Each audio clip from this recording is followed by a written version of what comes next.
Ain't nothing stopping us now. Keep running, we coming. We got nothing stopping us now. Keep running, we coming. Ain't nothing stopping us now. Keep running, we coming. We got nothing stopping us now.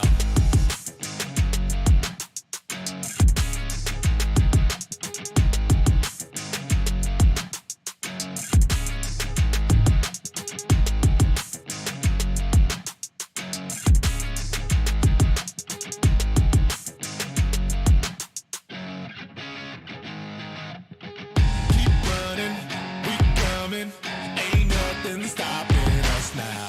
Keep running, we coming. We got nothing stopping us now. Keep running, we coming.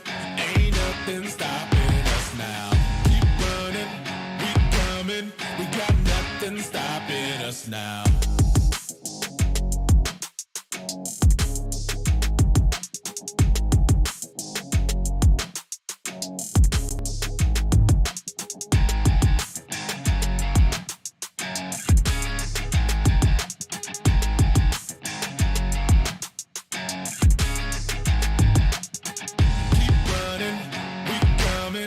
Ain't nothing stopping us now. Keep running, we coming. We got nothing stopping us now.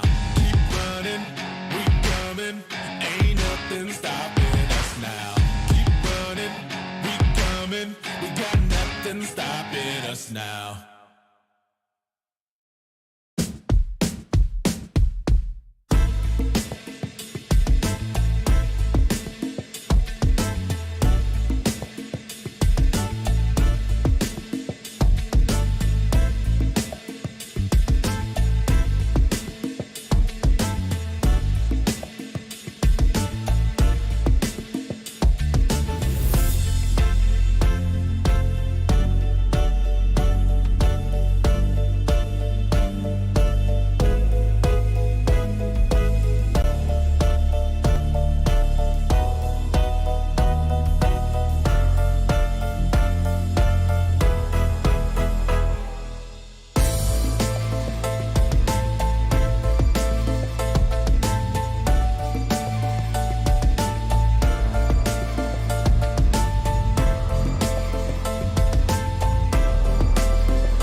waiting here for a little while. Keep me on my toes, 'cause that's just your style. Baby, can you make your move? 'Cause we don't have forever. Baby, I could take your pain and turn it into pleasure. Into pleasure. As time goes by, my love grows stronger. Can you feel it the same way I do? As time goes by, I can't wait any longer. Just say that you'll be with me too. As time goes by, my love grows stronger. Can you feel it the same way I do? As time goes by, I can't wait any longer. Just say that you'll be with me too. Just say that you'll be, say that you'll be. I'd be there for you whenever you need me. Whenever you need me. But you've been holding back. Maybe you're just not ready. Baby, do you feel the same? Or do you feel the pressure? I promise I can take your pain and turn it into pleasure. Into pleasure. As time goes by, my love grows stronger. Can you feel it the same way I do? As time goes by, I can't wait any longer. Just say that you'll be with me too. As time goes by, my love grows stronger. Can you feel it the same way I do? As time goes by, I can't wait any longer. Just say that you'll be with me too.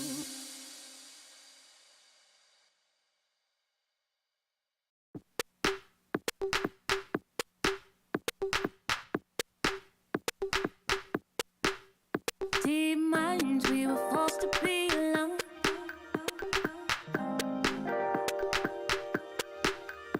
Unknowns and nowhere is the same. And even when it seems like there's no way out, we'll grow a little closer. Through water we flow. All of us together, we're good, we flow. Nothing is the same, but I won't hold back. I won't hold back. I won't hold back. 'Cause we're better together. Better as one. Better together. Better as one. Better together. Better as one. Better together. Better as one.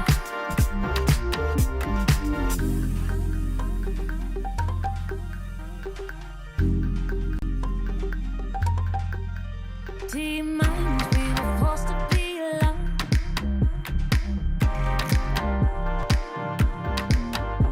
Unknowns and nowhere is the same.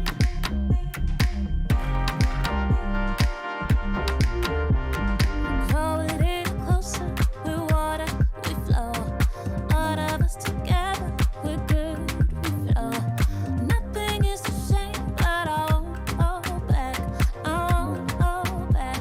I won't hold back.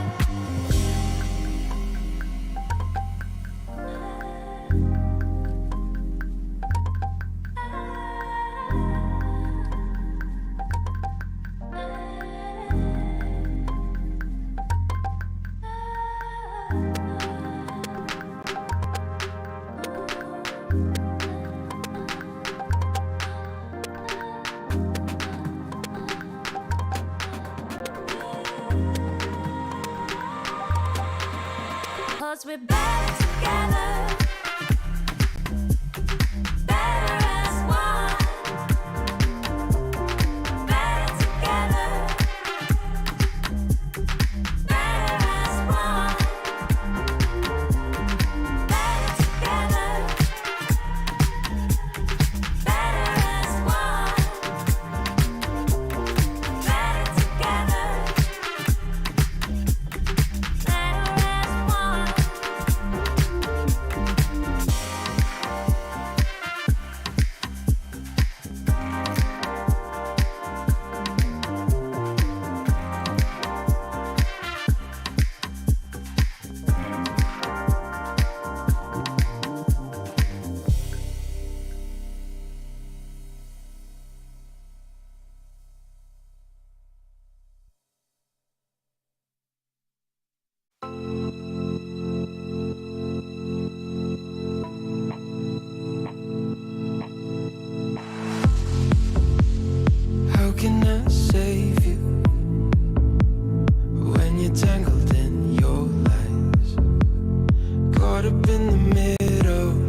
why did you say goodbye?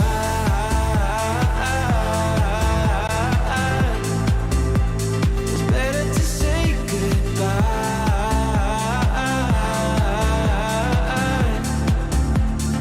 Why did you say goodbye?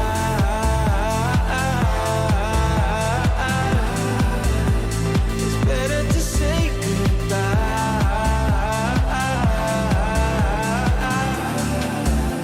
So why did you say goodbye?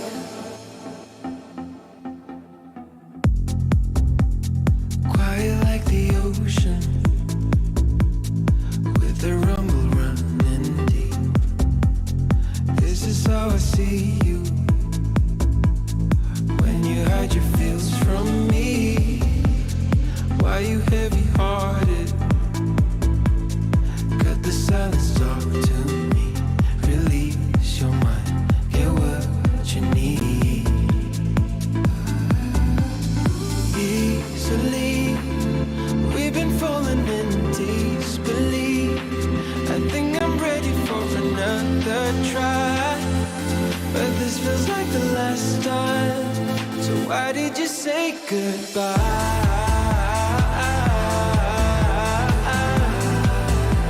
It's better to say goodbye.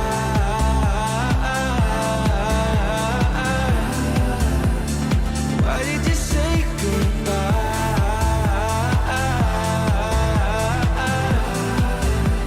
It's better to say goodbye.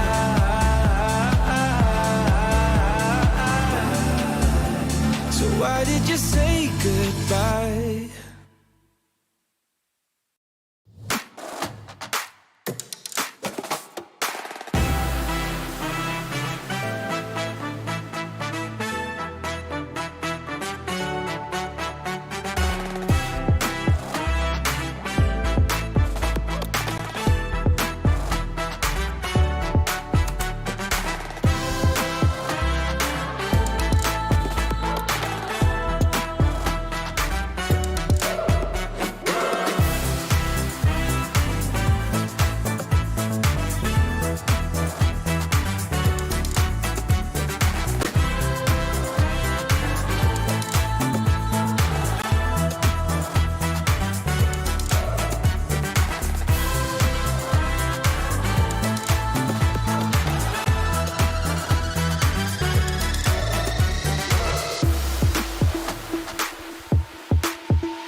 Ain't nothing stopping us now. Keep running, we coming. We got nothing stopping us now. Keep running, we coming. Ain't nothing stopping us now. Keep running, we coming. We got nothing stopping us now.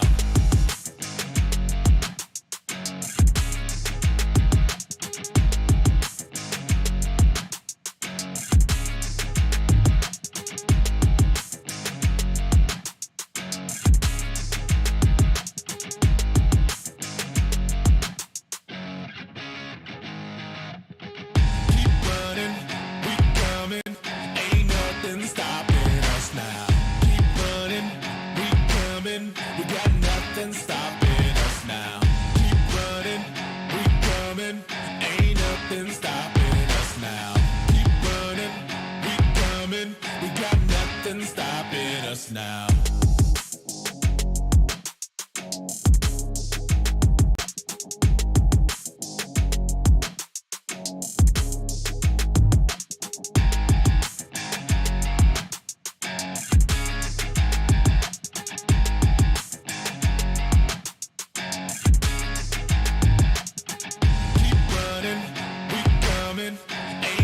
nothing stopping us now.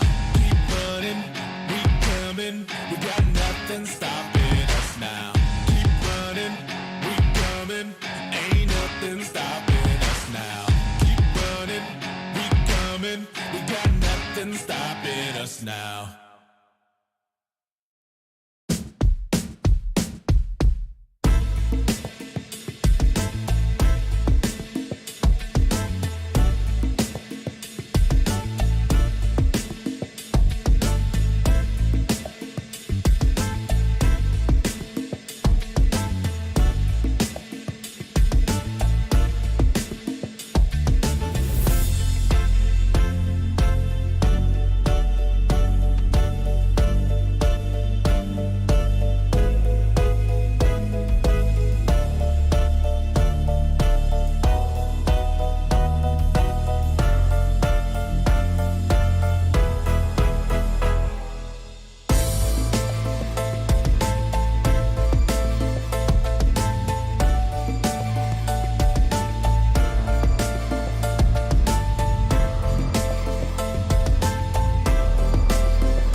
turn it into pleasure. Into pleasure. As time goes by, my love grows stronger. Can you feel it the same way I do? As time goes by, I can't wait any longer. Just say that you'll be with me too. As time goes by, my love grows stronger. Can you feel it the same way I do? As time goes by, I can't wait any longer. Just say that you'll be with me too. Just say that you'll be, say that you'll be. I'd be there for you whenever you need me. But you've been holding back. Maybe you're just not ready. Baby, do you feel the same? Or do you feel the pressure? I promise I can take your pain and turn it into pleasure. Into pleasure. As time goes by, my love grows stronger. Can you feel it the same way I do? As time goes by, I can't wait any longer. Just say that you'll be with me too. As time goes by, my love grows stronger. Can you feel it the same way I do? As time goes by, I can't wait any longer. Just say that you'll be with me too.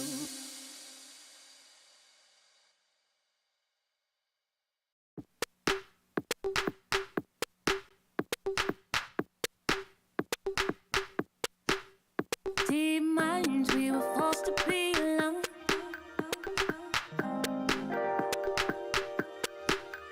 Unknowns and nowhere is the same. And even when it seems like there's no way out, we'll grow a little closer. Through water, we flow. All of us together, we're good, we flow. Nothing is the same.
الفي ممكن يفعلها اللاعب الاخير امام اللاعبين كثار.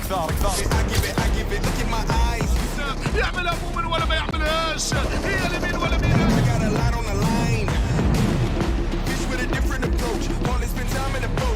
مروان من الباكوت الان يحب النيد، ما تكونش في الحضان، يعطيها تكون هي للاحلام.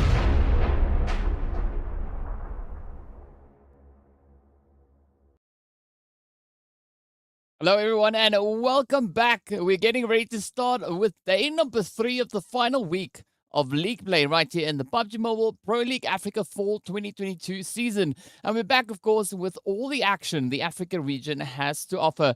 Now, on day 2, we witnessed as the teams all collectively showed their resilience to try to potentially topple the competition, with teams like Arab Golden taking their very first winner chicken dinner. We also saw the players there from 1 million who also jumped into the lead with a 37-pointer game, meaning 22 eliminations in the last map of the day. Now, day 3, of course, as we know, marks that midway point for this final week of league play. And as such, it also then means that the teams have less opportunities to try and climb those ranks. My name is DK, and of course, I am accompanied by the one and only Esports. Ez, how are you doing today? Feeling good, DK. Feeling good. Happy to be back, and I think it's gonna be a spicy day. How are you feeling today? Oh, also pretty excited to see what the teams are going to be doing. I mean, we were busy revising what happened over on day 2, right? Quite an exciting performance coming through. I think that was the first time ever that we saw such an absolutely insane performance coming in from one particular team. But of course, I'd love to take this opportunity to remind our viewers of our socials. So be sure to head on over. You can find us on YouTube, Facebook, as well as on TikTok. And while you're there, right, you can follow those channels, but also be sure to tell us what you are hoping to see moving into not only today, but this final week of league play right here for the PUBG Mobile Pro League Africa season. Of course, be sure to include the hashtag there, PMPL Africa, alongside your comments. And, well, quite curious to see what everyone is looking to have happen right here. But of course, now speaking about things that we would to like have happen, right? One thing that has happened is the change in format that we've seen, right? We know that we've done away with those super weekends entirely, and instead we've moved in to a little bit of a different approach, right? We've gone from where we had the 2 days of league play, the 3 days of super weekend. We now have 5 days straight of gameplay where all 20 teams participate, and at the end of the day, we move through to see which top 12 teams will be playing that extra additional game over on Livik, and that of course happens on Sunday, or the very last day of the play week, after which there's going to be those bonus points that get distributed. And this week is going to be an extra spicy one, right? End of the week will be the points for this week's overall standings, but also looking at the collective rank that the teams were able to secure through all 3 phases. So there's going to be a double dose of those bonus points coming through. After which, based on the points in total, not the bonus points, just the points, the top 16 teams are going to be moving into the finals, but they'll be bringing along those bonus points that they've been able to secure already playing. And of course, speaking about which, right, our final few days, let's take a look and see how many more we still have to go. Of course, we are in that last week number 3 on that Friday, beautiful Friday day. So we've got 3 more days left for this week, and then, well, it's into the finals. It's into the last Livik map of the week. It's into the final opportunities that these teams have to show us what they truly have hidden, and hopefully we'll be seeing some very spicy action. But first, we have to see who those top 16 teams are going to be, and who's going to be, obviously, as you mentioned, taking the most amount of bonus points into the finals. After this week of rest, we've already seen a couple of teams showcasing some fantastic changes. So obviously they've done the analysis, they've done the reviews, they've gotten the rest, and now they've gotten even an extra day of rest yesterday. So hopefully today is going to be an extremely interesting day to witness how the teams are prepped and ready for today. Yeah, and of course we know at the end of the day, the teams are not only playing for a few open slots, but they're also playing for their share of the prize pool, right? It's a $150,000 prize pool. All of the teams will walk away with at least something in the bank, right? $2,500 being awarded to each participating team. But it comes to the finals. That is where the money is at, right? As we can see, the team taking that pole position, walking away with $10,000 in the bank. Second and third also coming in with a very, very decent placement there, or decent amount of money. But we also then have, at the end of the day, at the end of the event, our MVP for the entire event is going to be awarded an additional $1,000 on top of what the team themselves have also then earned. So quite a bit of cash up for grabs. But as we know, right, the next stop from here moving forward is going to be firstly over on towards the MEA Championship to see who will be able to just kind of bash it out there. But also we are running with regards to those PMGC points as well. Yeah, and of course, only 1 slot available for Africa, so the teams really have to push it if they want to get as many points as they possibly can. And you might be asking yourselves, well, why are the teams that are sitting so comfortably at the top still pushing so hard for points, like Titan Gaming as an example, or 1 million? Of course it is, because they want to make sure that those gaps are sufficiently filled. But of course, we know the maps are a little bit different when you take a look at our large versus our small maps. The small map being Livik, of course. The teams, they know the placements, they know the eliminations are going to grant them just that little extra spice. But so far, it has been the decision on whether to focus more on your placements or your elimination, or somehow manage to get that balance. That has been the biggest, just the discretion here for the teams, and just really the noticeable factor that we see going from team to team. Yeah, and I mean, as we know, right, teams are pretty proficient in utilizing not only the point structure, but we see a few of those monsters, right, looking to creep on through as up and really utilize that 1 point being awarded per elimination.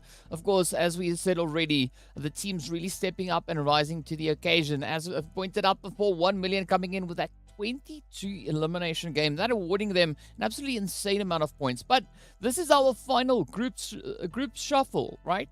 Each week changing up the group orders, and this is the final one for this week. Of course, Titans, Darkness, Virtual Gaming, Wave over in Group A. And B, we've got Blackjack, Esports, Mad Knight, 1 million, Team Myths. Over in C, we've got the Legends of War, Slime 4KT, Soul Esports Africa, as well as TEAMLAG. Group D consists of Arab Golden Esports, There's the Flame Esports, Leaders Esports, as well as One Round Esports.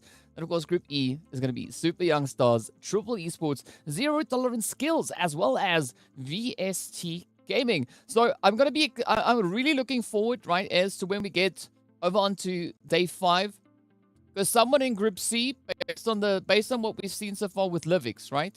Someone in Group C is going to have to be that team that takes the win over on Livik to keep to the pattern that we've seen emerging here. But of course, speaking about patterns, right, we need to take a bit of a look and see what the overall situation is, where these teams find themselves, and how much harder they're going to have to push, right? 1 million sitting at the very top of the leaderboard with a 2-winner chicken dinners and 137 points. And of course, VST Gaming, right, coming in there with 3 winner chicken dinners, but 17 points behind 1 million. So it shows you, regardless of how many chickens you have, right, that doesn't necessarily determine your positioning on the overall rankings. But it has been some great consistency coming through from Virtual Gaming. They really have been pushing those limits. And again, it's good to see our former champions making a very good statement. We'll have to wait and see how that is going to continue into today. But I'm also just so happy to see Arab Golden up on this list, picking up their first winner chicken dinner for the series. Was an absolutely phenomenal day to witness that yesterday. And of course, Soul Esports jumping up to the occasion. Titans, they have enough winner chicken dinners. Okay, so don't ask me to celebrate that. They have enough.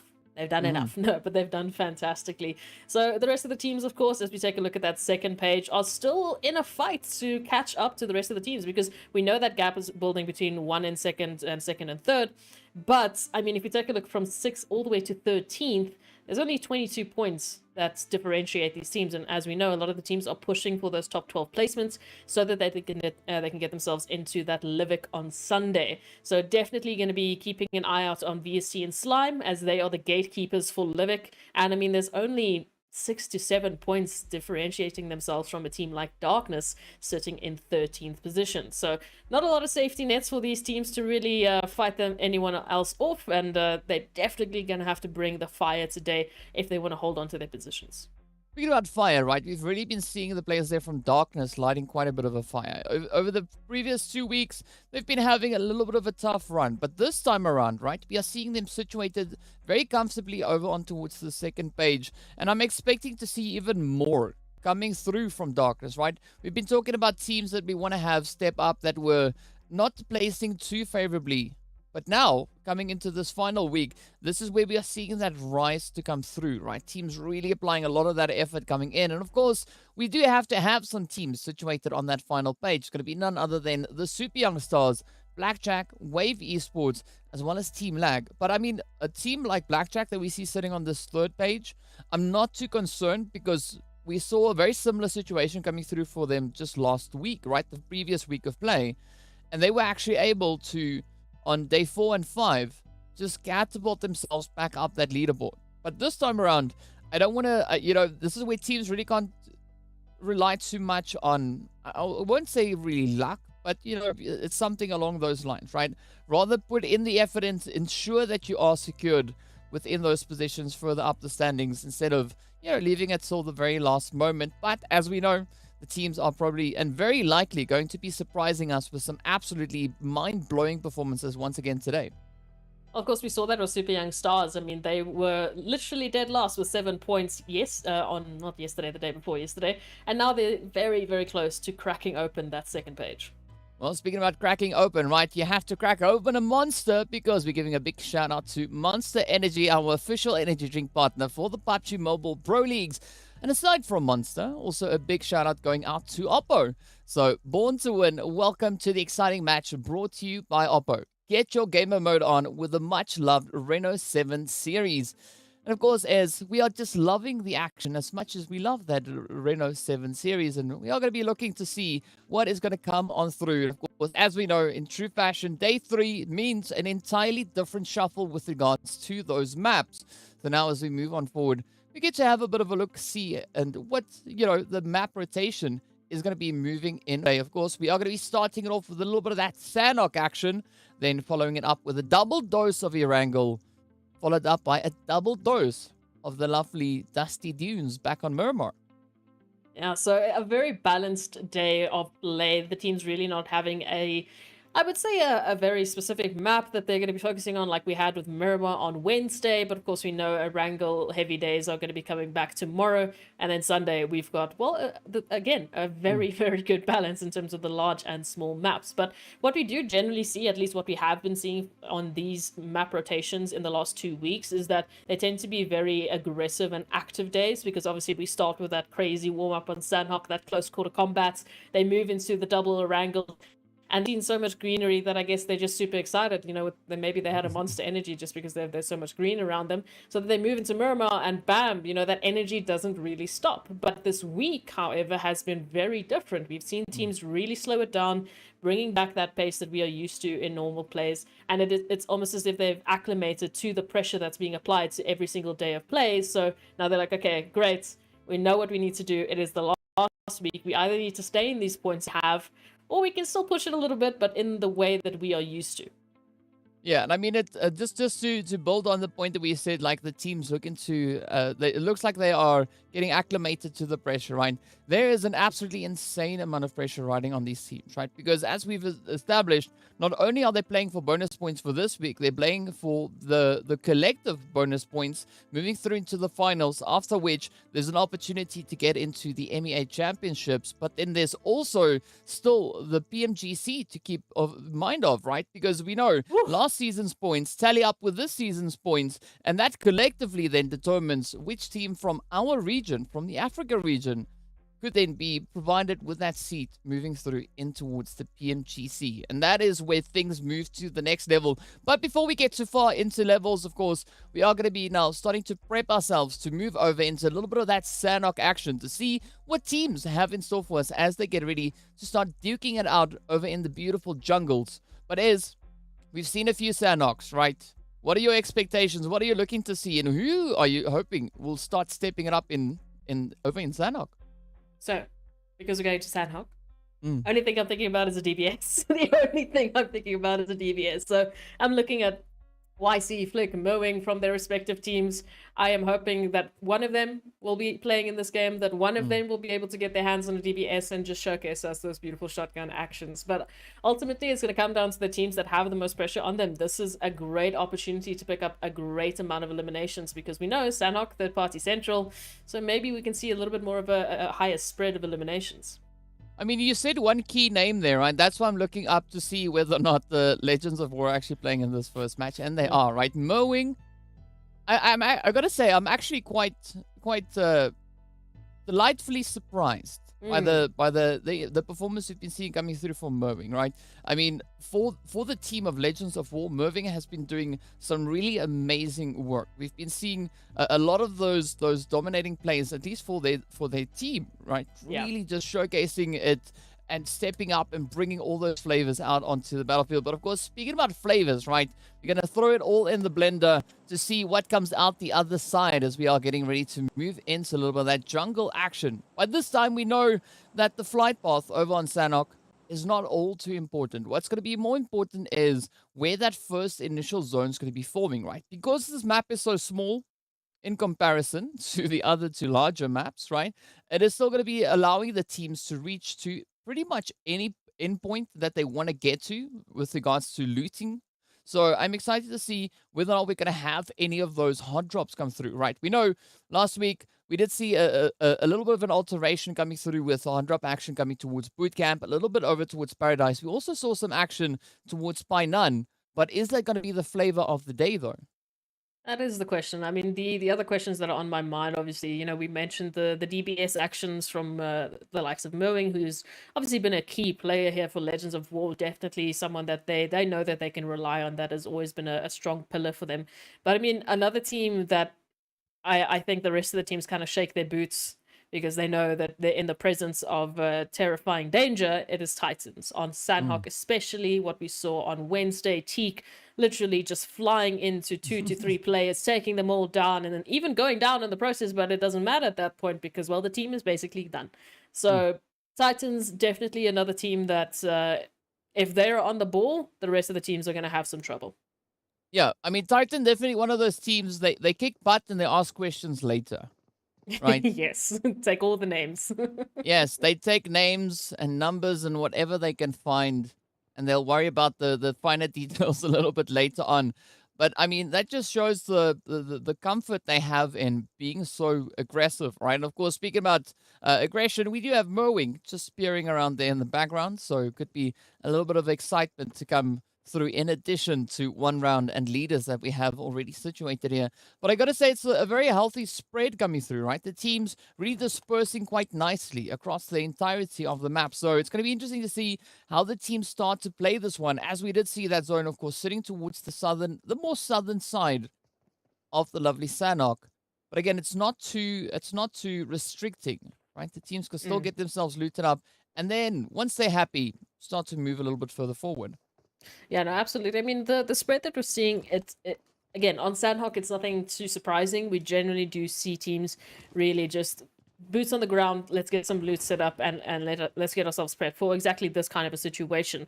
Now, of course, this little bit of a hot drop here towards boot camp is going to mean that, well, in particular, one round and leaders esports need to sort of step up the game if they want to have an opportunity of moving forward. And we know for one round, this is their their opportunity at redemption, because the last time they were in exactly the same position on Sanhok, they got themselves sandwiched. Well, they didn't get themselves sandwiched. It's just how RNG rolls. So they're looking to hopefully, if they want to learn from their mistakes, they need to close this engagement quickly. We know that is the main key on Sanhok. You do not want to allow other teams to get the jump on you. Yeah, you got to be quite vigilant and make sure that you can keep up all of those defensive angles. And I mean, also you got to try and deal with whatever that random number generates for you, right? Because as we've seen, the zone being quite unpredictable, unless of course your name's Myth and you're on Miramar. Then it's a different situation, right? No, But then you've Sanhok, got the map. Sanhok is so challenging to get a little bit more of a concise prediction as to where that zone is going to be moving towards. But for the time being, we are going to be looking at a little bit of a stalemate jumpity jump, as we can see PRZ and the rest of the players situated right here in towards bootcamp.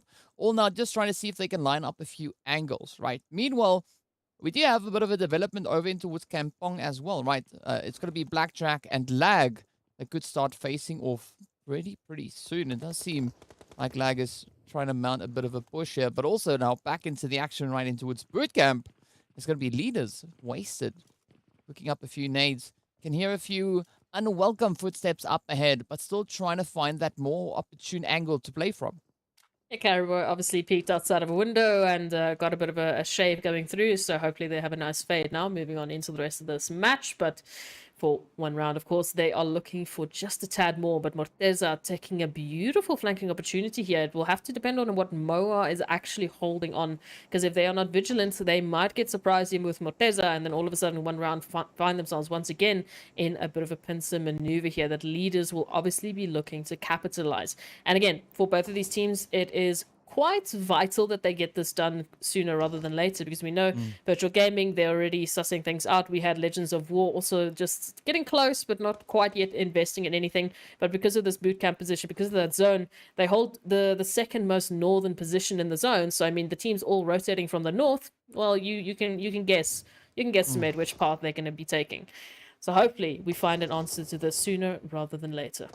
I mean, we could guesstimate, but as we've seen, these teams really keeping everyone on their toes, not only the opposing teams, but also us, the commentators. And now, of course, we see a beautiful molly getting sent out there by Morteza. Finds a little bit of damage on towards Moha as the action starts to heat on up.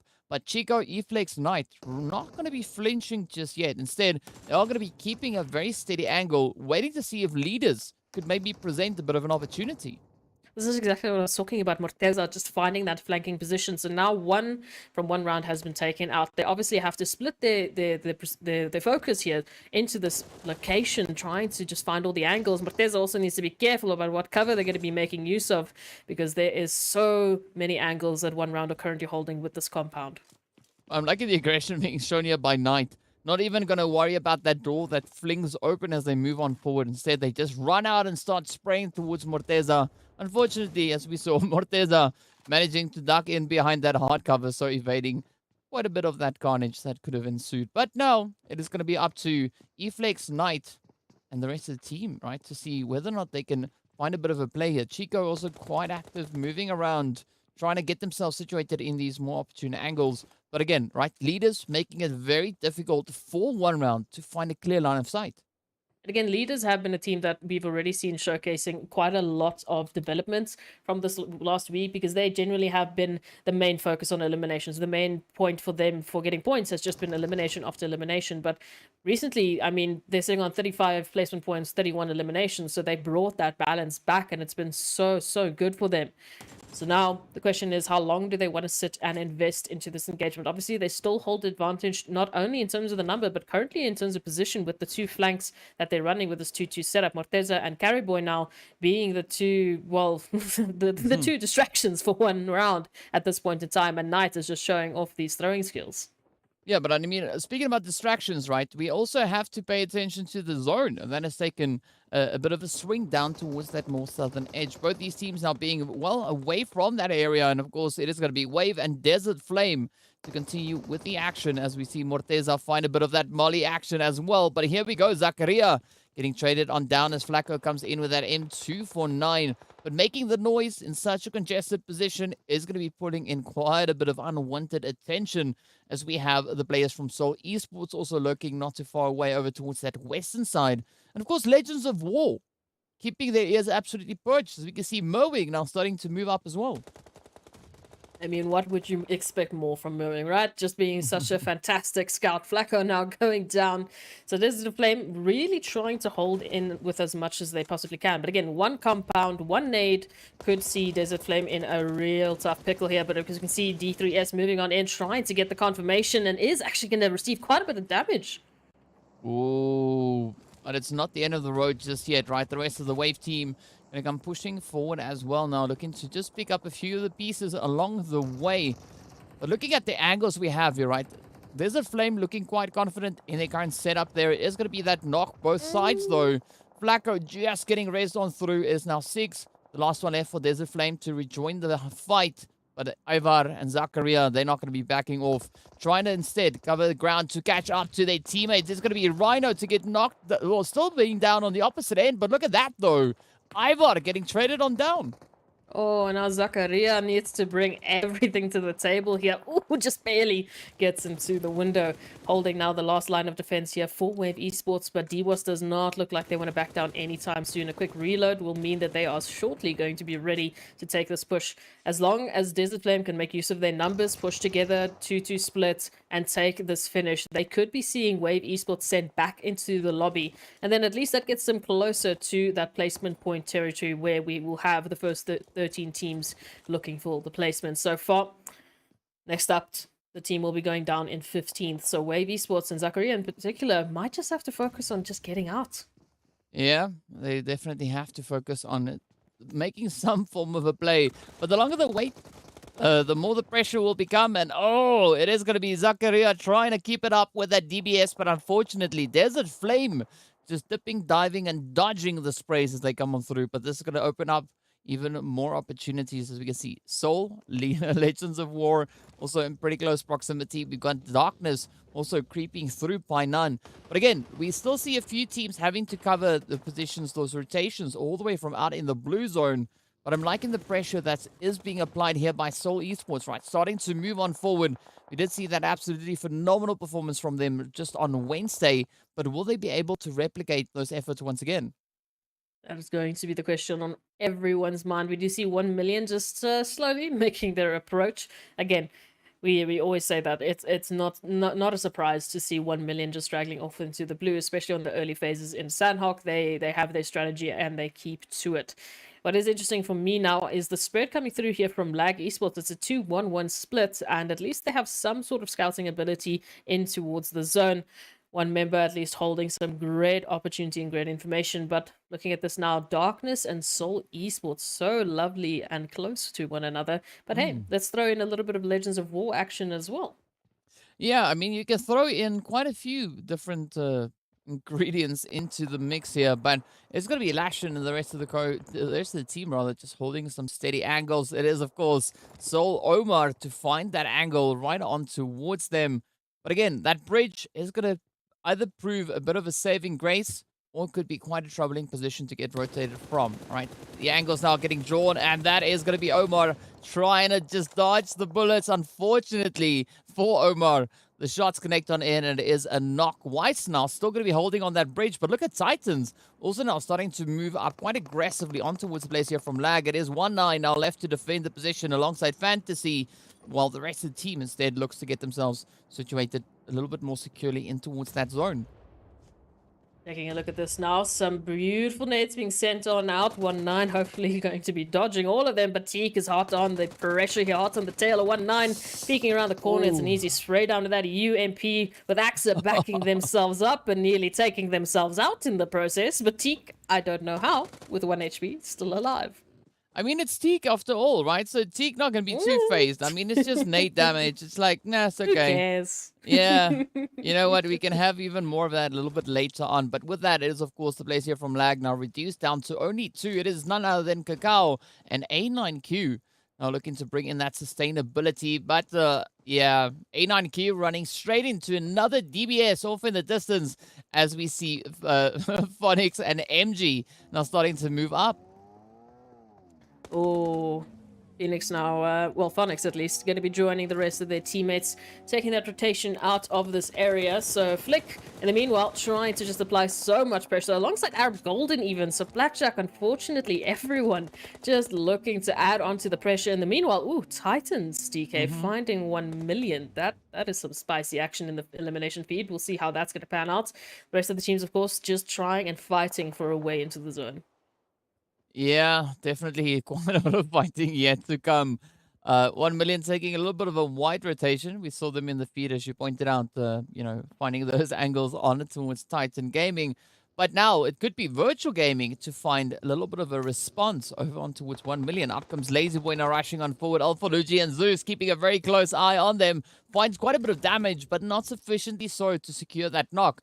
Lazy Boy now even opting into the drink, trying to swim towards that more cave position. But again, as we can see, Blackjack also holding very steady ground, not too far away from where Virtual Gaming currently are situated. As we move now over on towards that western side, it's going to be Slime 4KT, Team Myth, with a little bit of a side order of Mad Knight held up towards the area here. But again, right, leaders going to be looking to find a little bit of a safer rotation to get themselves resituated in towards the zone, but center zone being entirely open. Oh, I'm just staring at Cave right now. We've got 1 million Virtual Gaming Titans. I mean, even Blackjack is pretty close in proximity to get involved if they need to. And now Senke being the last member here of 1 million, who we know is generally the, member to stay back in the blue zone if things don't go their way. But over here towards Cave, it is absolutely possibly jam-packed with action as Titans now down and trying to get Teak back into the action, have to make quite an interesting rotation. We do see Darkness now finally finding Legends of War, and all the way from the outskirts we got AXA just applying some revenge on towards Virtual Gaming for taking out their teammates. Yeah, I mean, AXA definitely swinging that axe all the way on through. It's like, you might get the knock on my teammates, but you shall not pass. And with that, it is a pretty tough position now for Virtual Gaming to get a bit of a rebound from, right? Moving back over towards the north, it is going to be Darkness, Soul, and Legends of War still holding a very steady angle, right? Neither of these teams really moving up too aggressively, but I'm loving the rotational play coming through here from Darkness as we see Iron now just hitting it in up on towards Mowing. Boy also pretty low on that health bar. Oh, Flick quickly trying to dash on forward, get spotted out in the window. Some great laser action coming in. I'm slightly disappointed you didn't say AXA was going to try and ask them a question, I feel like that was a DK Maybe pun later. that was waiting No, for. you're just getting ahead of my puns. That's all. That makes sense. But disappointed, but I'm gonna wait for it. I'm gonna wait for it. You need to somehow include that in today's casts. Thank you.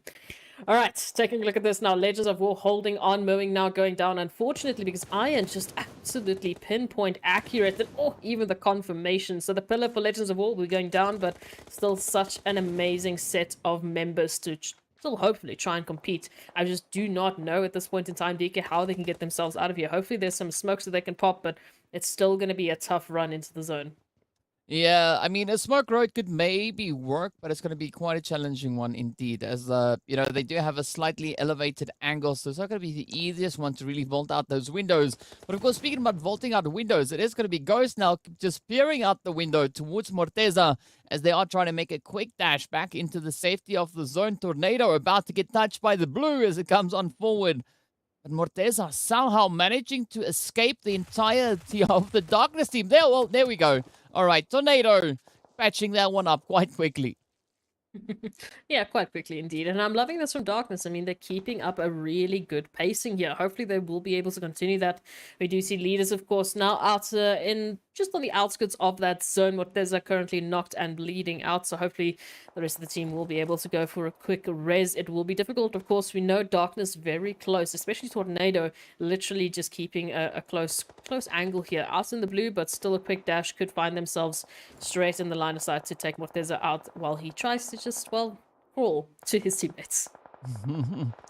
Well, maybe that is all that is required, right? We'll have to keep a very close eye to see where they'll be going towards. But what we don't have to keep wondering too much about, right, is where that next zone's going to be moving. As you can see, it's centering up towards Weiss, smack dab center zone.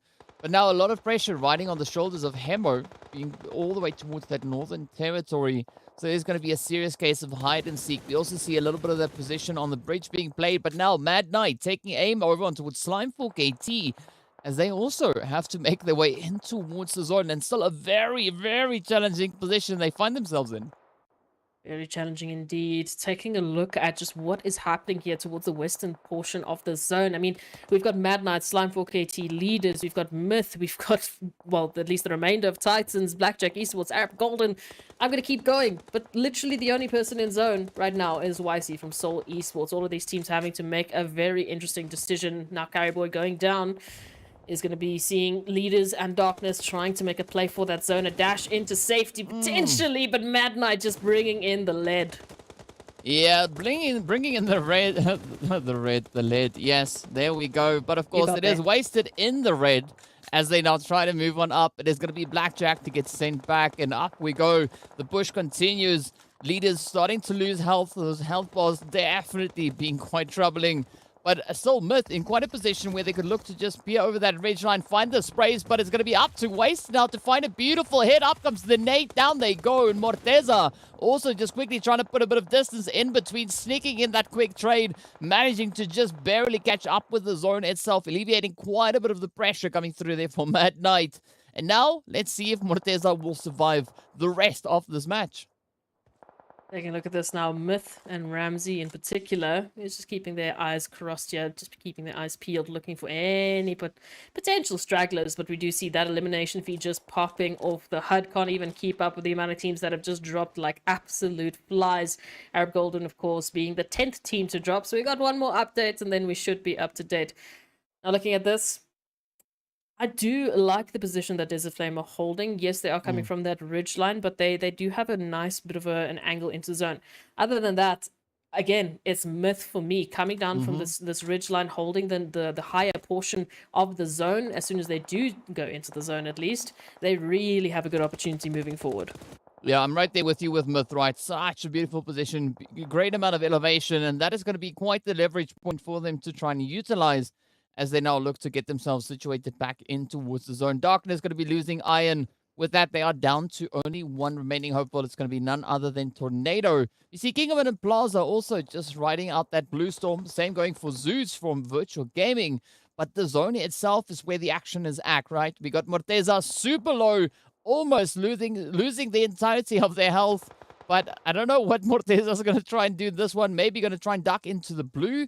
Not sure how they're able to survive. Well, there we have the answer. The answer is no, they will not survive that blue zone. But with that, we are then down to only 5 remaining teams, right? A big majority of our players out in the blue zone also now getting absolutely devoured. And it's Broly to fall next as DWAS comes through with an absolutely great angle. Oh, just keep on moving in with the damage. D was trying to hold this angle, and this is a great opportunity.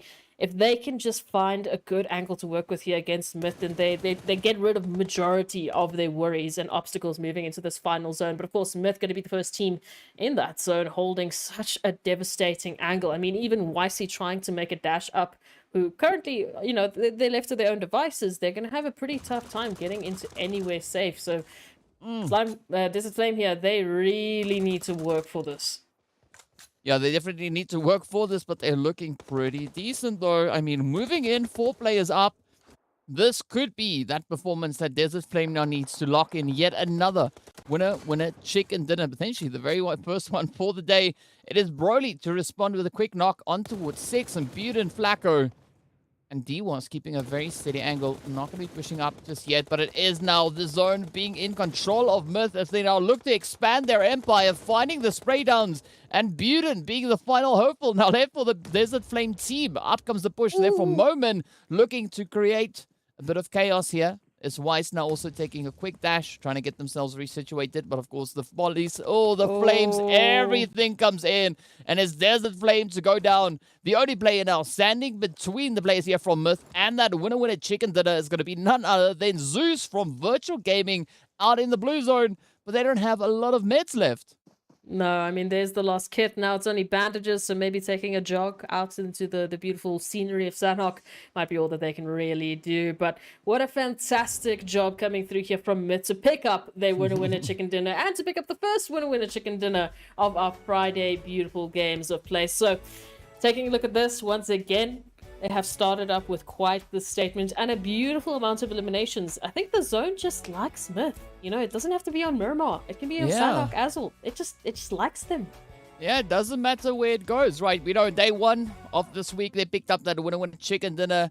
Over on day 2, they didn't find anything, but they rectified that with the first one right here over on Sanhok. So, as you said, Ez, doesn't matter where that zone goes. Myth, if they've got the numbers, it could maybe, very likely, be just theirs. So well done to Myth for picking up that winner chicken dinner. Of course, we saw those 9 eliminations coming in to accompany those 15 placement points. So a really good day at the office for them, right? 24 points unlocked, adding that to the tally. And of course, now we're going to hop in to see what the overall match rankings are for this first match. It is going to be none other than Myth on their 24. I love it when math works out. But of course, Desert Flame also putting up quite a bit of a performance here, right? Locking in those 16 points alongside the 8 eliminations. Yeah, so even though they came in 4th, just the absolutely dominating performance that they had with those eliminations was fantastic. I mean, they picked up the same amount of eliminations as Titans, and we know what Titans are all about. So fantastic work coming through from them. Still, Esports Virtual Gaming also making a fantastic showing, as well as leaders. Again, they started off with that 1-round engagement, had to move on forward, found themselves in a very tough situation moving into the latter phases of the zone, but still picking up some great points. And again, just the names on this list, it's good to see a good mix of the teams that have been the most consistent and the teams that have really had to step it up, and they have proved that they can, and they've proved that they did the work in that week of break. So this last week of play is definitely going to keep everyone on the edge of our seats as we try and figure out who's going to be our top 16. Yeah, very competitive action still to come. So that first match looking absolutely insane. And as we look towards the second page, right, it's still a good finish coming through here for Mad Right, locking in those 3 eliminations. Blackjack also sitting then on 3, even though we know Blackjack went out a little bit sooner than they would have hoped. They got taken out in that 13th position overall. So at the end of the day, they still capitalize on the eliminations they were able to find. It was a very good showing overall for most of the teams. Again, unfortunately, there always has to be those teams that might have to take, the donuts or the bubbles home because, we've just got such good competition. But at least we have that sense of composure and we can rest at ease that those teams are always changing names. Always teams. It's constantly changing because everyone is trying to adapt to the action. But we can take a look at those fantastic Oppo moments and just the beautiful plays that these teams have brought on in.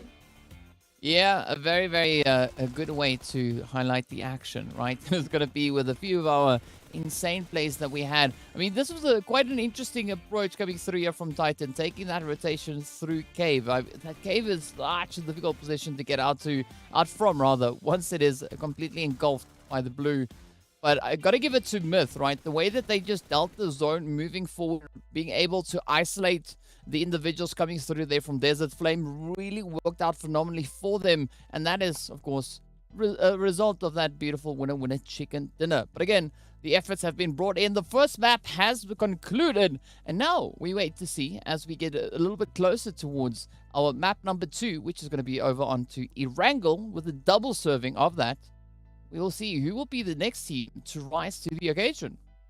It's going to be a bit of a question mark for me, honestly. I feel like I would have known if you asked me last week. I would have said either Titans or 1 million, but at this point in time, no, I can't do the math. Thankfully, we've got fantastic admins who do the math for us. So as you take a look at those overall standings, 1 million, of course, leading the pack, but Virtual Gaming, hello, they have closed that gap that we were talking about.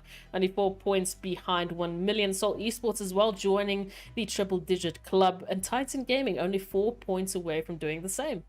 Well, let's see, right, the way they're going to be able to end on through. Still a very competitive position being held here, but we do see that slight separation, right, between 1 and 8th place. Currently sitting on about, 70 points difference. So we are having our leaders starting to create a little bit more of a barrier, and that's going to be applying quite a bit of pressure to come through. But yeah, it is still going to be an opportunity for teams to continue to apply the pressure further up as we are sitting on that still third day rather. Math failing me there once again. So today is not my math day, but it's fine, right?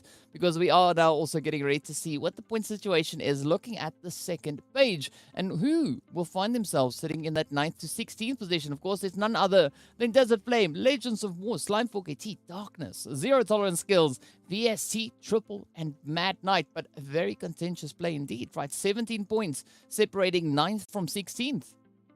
Of course, Zero Tolerance just 1 point away from cracking that top 12, getting themselves into Livic. So Darkness, Slime 4KT, Legends of everyone basically on this page needs to be very, very careful and very astute at what they're going to be, just performing and how they're going to be playing these next couple of maps, because it can still change, and it's good. It's good to have such a healthy balance of teams still in contention for not only Livic, not only, the top 12 placement, but just the top 16 in general. I feel like this healthy dose that we've been seeing in not only, not last week, but the week before, week number 2, and this week does show that we are still going to have some interesting surprises on the grand total points. Yeah, quite a few surprises still potentially to come. But let's take a look and see what that last page has for us, right? Not a lot of a change coming through, but we are seeing those 3 points from Blackjack now. Just building into that 18th position. But again, right, only match number 1. We still have 4 more to go. We got a few teams that are yet to step out on towards the battlefield. And for the teams that have participated in this very first match, they still have 3 more to go. So still several opportunities for them to lock in those much needed points. Yeah, it's not going to stop anytime soon. The teams are really going to have to push it to the final map. Well, basically Livic. Even on Livic, they're still going to have to push the boundaries of what they are capable of, because we know they're fighting for that position, for that opportunity in the finals. They are fighting for an opportunity to take part in the Middle East and Africa champs. And who knows, maybe they're fighting to close that gap for the PMGC points. So a lot is at stake, and these teams have been so good at keeping up with the pressure. As you said, it feels and it looks like the teams have acclimated to the pressure that's being applied to them. Yeah, I mean, a lot of that acclimation coming through, the teams really doing the necessary fixtures and adjusting their strategies to try and combat what they are experiencing out on that battlefield. So quite a bit of excitement yet to come on through, and as now we are prepping to see what's going to come in, we are, of course, looking to hear what our viewers are thinking. So be sure to hit us up on our social media platforms. Absolutely. Let us know what you guys are thinking about the games. But let us know who your favorite teams are, who you're rooting for. We want to find out who the fans are out there and who the teams really need to be thanking for their support. So take a look at those fantastic channels. There's also some great content on there, like interviews with some of your favorite players from your favorite teams, and a little bit more interesting action, like some of the stats on Instagram. I normally do check them out. I won't lie before I go live, because it's a great opportunity for me to also be like, oh, okay, that's interesting. So go check those out. They are pretty insightful. Yeah, and I'm of course speaking about insightfulness, right? It is Erangel up next. Now, is any prediction as to where that zone could be going as we take a bit of a look at our schedule here? You always do this to me, and I always get it wrong. I'm gonna accept the fact that I'm not gonna get it right. So you know what?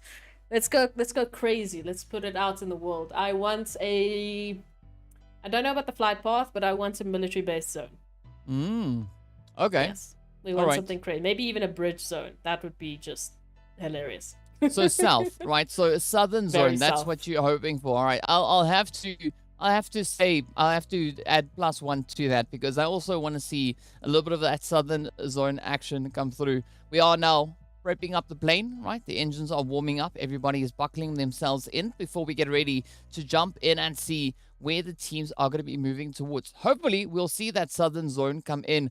But again, right, this is going to be the opportunity for teams like Super Young Stars now, who have not yet played their first match for the day, to step up and come through and hit the ground running. Really look to find those additional points and potentially look to rise from that third page a little bit further in towards the second page. Yeah, they showed a very good jump at trying to do so yesterday, as you mentioned, going all the way from 7 points, I believe, to 32 points. So they really, really pushed hard yesterday, but that it has to continue going into today. Again, when we checked them at the beginning of the week, they were on 15th on the overall, but they still have a lot more to show us. But we don't have to talk too much more. We don't have to see our faces for too much longer as we head into our first Erangel of the day, DK. But it is going to be an interesting one, because we're actually coming through from that Sanhok military base island. So I feel like there could still be things at play. I don't want to say exactly what they are, because now that the map is live, it can hear me. Therefore, if I say what I want, I'm not going to get what I want. Yeah, I mean, we don't want anything towards that southern edge, right? No, We'll we be very don't like the happy south. with anything north, east, or west. Let's see how this one turns out. But yes, a very, very centralized flight path coming through. The teams definitely going to be quite satisfied with the reach that they will be getting from a path like this. So I'm not expecting too crazy a rotation to come through as the teams are getting ready for a bit of that push, right? It is going to be up to where that zone will be forming. And as we've said, we want the southern one, or we don't want the southern one, rather. So there's going to be a lot of opportunities all across the board for these teams to get themselves situated, looted up, and then dialing in that aggression. You can't say those things. What It's aggression? listening. Yeah, sure. I won't say it again. It's always listening. But yeah, it's going to be definitely interesting. Still going to be keeping my eye out on Super Young Stars. I do feel that they've started to bring in those great change. Sorry, I got too excited. I do feel like they're going to be bringing in some great changes, and they have so far. I hope that it's going to be paying dividends for them today, because as you mentioned, all of the teams still need to be pushing. They're not safe. They're not safely confirmed in the top 16. So I obviously haven't been checking the overall standings, the grand total, as DK calls it, because I want to be surprised, just as the rest of the viewers. So yeah, hopefully they are very, very close to being in those top 16s. Yeah, sure. Let's go with that, right? We'll just say yes for the time being. But what we are seeing, though, is going to be Mad Knight and the players there from Legends of War dropping into very close proximity over towards that kind of quarry ferry pier position. Also then sharing that with a little bit of VST as well. But again, right, Seoul having a very comfortable drop all the way on towards that Sosnovka military island. And for the time being, they are pretty much uncontested. But Merwing, being the aggressor that they are going to be looking to find a bit of an opportunity here. Only has a pistol in hand, but that has never stopped anybody. Maybe just a little bit of a reposition coming through here from Merwing could open up a bit of that early game action. Merwing, what happened here? what was the plan here? But yeah, we'll see. Hopefully they'll be able to get themselves out of it before the beast comes rolling on in with a vehicle or two. I don't think Mad Knight necessarily know about Merwing, at least not this side of Mad Knight. So they will be able to get themselves out of the situation. But of course, Seoul Esports finding themselves all by their lonesome. no neighbors to work with on the military base island. So yeah, they'll just be relaxing for the time being, getting themselves nicely looted, running that 2-2 splits and all mowing. Good luck. Good luck. I don't know what the plan is here. Yeah, not quite sure what is going to happen on that front, but it does seem like Mad Knight are focusing their efforts a little bit more towards that western side, right? Looking to get a little bit of that more spaced out looting stage kind of sorted out for the time being. But of course, again, right, as we look across the rest of the map, the teams are quite comfortable, right? There's not a lot of aggressive pushing coming through. So you can see that focus being at play here, right? The teams, they know what's at stake. Everybody just looking to get themselves sorted out before considering any major plays. But Lag, they are moving further and further in towards that more centralized territory. And of course, out on the outskirts, it is going to be the players here from 1 million dropping in the usual kind of position up in towards Georgia Pool and the surrounding area, looking to get themselves, set up once again before starting to bring in that rotation. Of course, Triple Esports not too far off. They're closer to that hospital area, so it'll be interesting how they're going to be moving in and along with this virtual gaming up towards Saverny. Not too crazy, not too much craziness happening here. We do see Legends of War and at least Merming managing to regroup with the rest of their team, while Wiskola, as the scout from at night, has immediately taken a bit of a jump out of that situation. So all is well for the time being with the majority of the players that we have standing here. Of course, VST running with 3, so that's why you're seeing the remaining 63 players. What I do like at the moment, in terms of the positioning that we're finding, I feel like Lag have a pretty interesting opportunity running there towards that ridgeline, as well as, of course, Titans holding the bridge exit, depending on where that zone is going to be shifting in the next phase. They do, both of them, they just hold such a beautiful opportunity within that central band of the zone. Yeah, and we'll need to see what that central band really has in store for them, right? Myth also relatively included in that center band section. Yeah. I mean, you could also maybe put darkness in the mix there as well. But I'm liking the approach also being taken there by VST, right? They've got one player towards the bridge, one player over in towards Ferry Pier, and then the other one over towards Sixes. It's Sabrood, of course, is the one I'm referring to on that point. But again, a nice bit of a spread, a lot of information that can be gathered from having that separation, at least in this stage of the game. But as we see now, the teams are able to kind of close that up once they get into those later stages, not really playing such a split up position. And I think that's kind of where the emphasis needs to lie, right? Teams continuing to kind of keep that condensation happening. No, absolutely, because as we know, moving into the next phases, you're going to have so many of the teams, rotating on in. So if you don't have, that tight-knit opportunity, or, just an opportunity for backup, you are going to be finding yourself in a pretty awkward situation. We can see now, of course, it's Abud and Atleno getting into the vehicles and making the rotation closer towards Hansley because, well, Letters of War, they're making a little bit of a jump right through their territory, as a lot of the teams are trying to center up and get themselves into a better position for that possible next phase. Still, only saw Esports there towards the military base island, because we still need to wait and see how that zone is going to be working with us or working against us.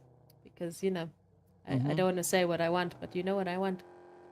Yeah. We want action, right? That is 100% what we Yes. want. Yes. So, yeah, now we get to see what is going to be in store for us here. I'm curious to see whether or not we've got Flick in this match. Is Flick here? Yes, Flick is indeed here. So Flick and Mowing definitely doing the two aggressors for the side of Legends of War. So I'm liking the fact that they are a little bit split up at this point in time. So I think that's going to provide them with some pretty decent coverage once the remaining teams start to roll on forward. And of course, Myth being one of those teams, already being relatively secured within that more centralized band. But again, they need to find a bit of a more opportune angle to try and acquire, as they do find themselves relatively close to TEAMLAG as well. Yeah, jumping into this farm area, trying to take control of some of the compounds. Again, teams moving into the central band of the zone, just prepping themselves for the next phase, right? They want to make sure that they can set themselves as soon as possible. Maybe they get lucky, they can pick up some, eliminations from the rotations that the teams have to take. Who knows? Either way, there's just so many advantages of getting yourselves set up in the center.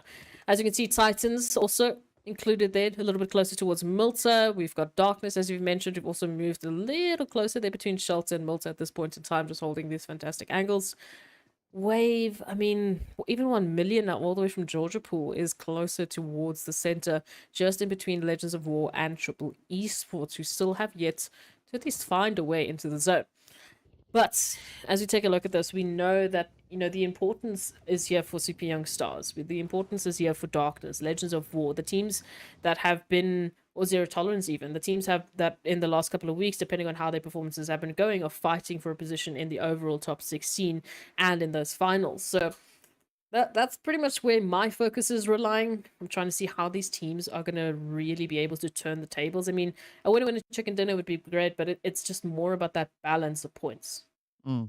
Yeah, you need to find that good balance. And speaking about balance, the zone balances itself out, right? We did see a beautiful vacancy towards that southern edge, but now with the zone moving back towards the northeastern side, it puts a lot of pressure, especially on that western edge.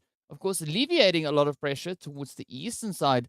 But Super Young Stars, they can't relax too much because they could be expecting that several teams might be rotating towards that direction. Of course, the players from Seoul who we have situated down south are very likely going to be opting for that eastern bridge, but now it is going to be Lag and Myth to get into a bit of an altercation, with Lag already losing 2 of their players, and now it is up to Farok to hold up that front line, but down they fall. Now comes Moment, and it's going to be an easy clutch coming through as A9Q seals their fate. My goodness, okie dokie. So, well, yeah, Lag, just fantastic work. I mean, it was like Myth jumped into the blender there, unfortunately for them, but fantastic work from Team Lag to pick up some great eliminations. The first eliminations of our fantastic first Erangel of the day, so kudos to them for getting such a quick team wipe. My goodness, I'm still processing that. But of course, the worry that would be here for me, right, is depending on what Titans are going to be doing in terms of the rotation for the zone, we could be seeing Seoul Esports in a little bit of danger, because it is a well-known fact that Seoul Esports or Arab Golden would normally be towards the military base island, and Titans have found Seoul Esports before on this eastern bridge a few times. So I'm just wondering and hoping that Seoul Esports are going to find that perfect timing to make their jump. I mean, by now they've probably done it so many times that they kind of know the timing they need to be taking here with the respective teams.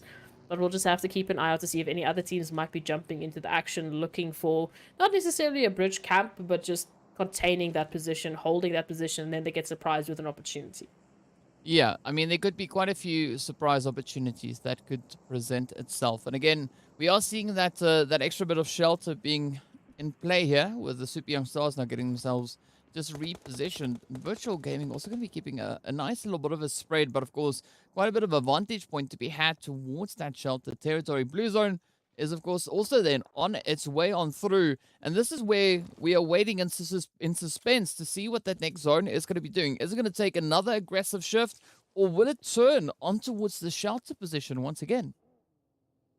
Questions that only, of course, PUBG can answer for us. Triple Esports now making a lovely little bit of a rotation, a little Sunday drive. Not really that it's Sunday. Okay, Friday night drive doesn't really quite work the same either, but quite a relaxing trip through this territory. And again, a lot of the teams, they're not jumping on the rotation action, right? We've got Atlanta, unfortunately, that is isolated from the rest of the team. As we know, VST, they don't have a lot of numbers to really invest in anything, but wow, just the luck is that maybe Triple Esports might just be leaving them alone, hopefully.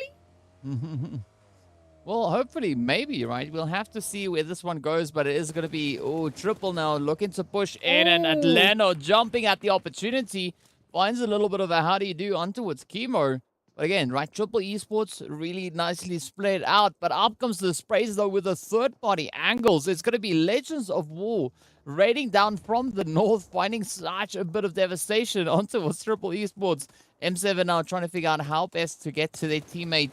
You can see VST also keeping the pressures pretty tight, and Atleno loving this, right? Starts to rotate, but drops then just to bring in an extra little bit of carnage. But also just like they started this with Triple Esports, that made them waste their time, and now finding themselves getting third party here by Legends of War, immediately jumps into the vehicle, throws in a couple of damage points here and there, but ultimately it's like, okay, well, I've done what I needed to. I threw your plans into the rubbish a little bit, and now I'm going to leave. Just causing chaos and taking a drive away. So thank you very much. Goodbye. Hopefully we'll have to wait and see if they, get away with it. I love that. It's so cheeky. Yeah, I mean, Vibe 7 definitely trying to close up that opportunity, but unfortunately, as we saw, the shots not really making the necessary connections. Meanwhile, 1 million starting to move themselves a little bit closer to that more centralized zone, but it's going to be Virtual Gaming still holding on to the compound, so looking to apply the pressure all over the place, right? We've got Titans on the approach, as we can see, down towards that more southern angle. But again, this is where situation's going to, the positioning, rather, is going to be absolutely key for these teams. Yeah, it always is going to be the key for these teams, but especially in this zone in particular. As we know, that zone centering a little bit more up in towards, of course, Shelter, as we've mentioned, which is going to be a fantastic opportunity for the likes of Darkness, Super Young Stars, who obviously set themselves up sooner rather than later. Even Virtual Gaming here finding themselves some fantastic hard cover. Now, they set up. Now what they can do is they can just peek around the horizon, take a couple of shots, pick up some eliminations, and sit pretty waiting for that next shift. The rest of the teams, of course, are going to be having a bit of a tough time. We do see Wiscola currently knocked and out in the blue. I think Tyson is going to be trying to go for the res. We'll see if VST is going to be allowing that. And, of course, the rest of Mad Knight also making a longer rotation alongside Triple Esports into the western portion of the zone. So, again, just about how these teams are managing. We can see so many teams rotating right alongside each other because, well, there's just no space to do anything otherwise. Yeah, there's a lot of management that needs to come through as the teams are trying to find a little bit more of an opportune angle to move forward. Of course, VST going to try and get into the swing of things there, jumping at a few opportunities here and there. But Triple now making a break for it. As you can see, a little bit of a congestion as they move in towards the zone. Wave Esports being situated up on the beautiful elevated angles. Now Ivar coming through with a spray down. Rhino connects up and down goes 7. Reef, Vibe 7 also quickly just pulling up onto the Wizard Tower. See, are they going to now mount an aggressive push here? That that utility not really going where it was supposed to be going. But either which way, a quick little hasty retreat coming there from Ivar. Oh, Ivar, what are you going to be doing in this situation? M7MD and 7 Reef is down, and with VST pulling on in, this could be the opportunity Wave need. Now, unfortunately, you know, they've got split focus at this point in time. They have to focus on just surviving the onslaught from not only Wave, but VST joining in as well. And, of course, Wave Esports looking for a piece of the pie as well as Vibe 7 moves on in to find Ivar. But, oh, unfortunately, the angles are just too good.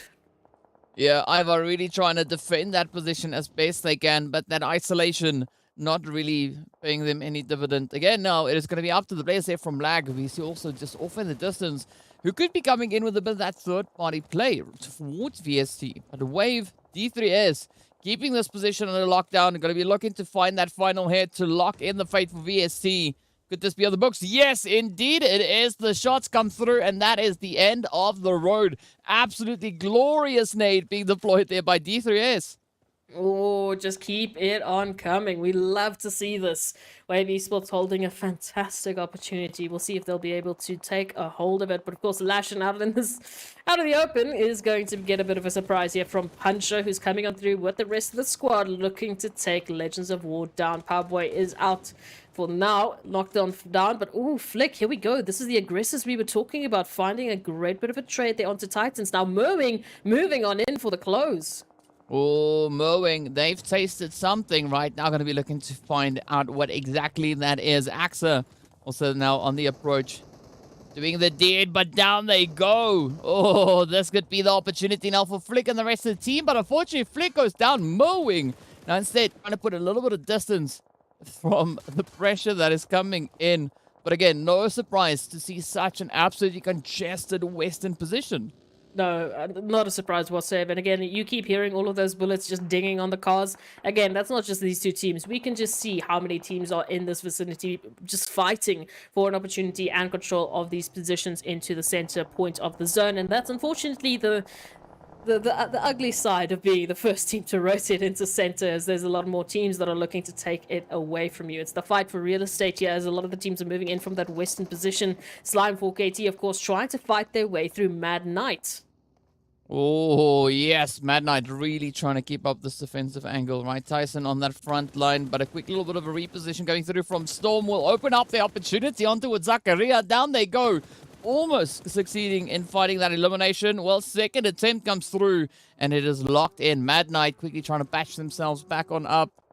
Oh, but it's going to be Tyson having to abandon that res as Plaza is on the prowl. Here we go. The shots coming in. Will this be the play, though? And will we see Mad Knight actually surviving this? I don't know if either team is going to be surviving this. We've got 1 million. We've got Lag Esports in the vicinity as well, moving in for a bit of an action as well. Trying to take a piece of the action, but we'll have to wait and see if the teams are able to get the angles. We can see Storm now trying to rotate on out. Mad Knight still fighting for survivability here. And Storm, narrowly does escape the line of sight from Marshall, but the rest of Slime 4KT not looking to be that lucky. 1 million now. Just having to take Storm out, and then that could be it. But Tyson from Mad Knight still holding a potential angle here. Yeah, but it's gonna be put to the test, right? We also have 1 million on the prowl. It is Marshall, the first one on the front line. Wave now experiencing a little bit of difficulty alongside Lag, as you can see 1-9 trying to just rain down terror, finding a few good opportunities, but up comes Fantasy and A9Q now looking to crash that party as they push on forward. The trades connect. Ooh. Oh, and there we have it. Absolutely Bye-bye. glorious run coming through from Lag.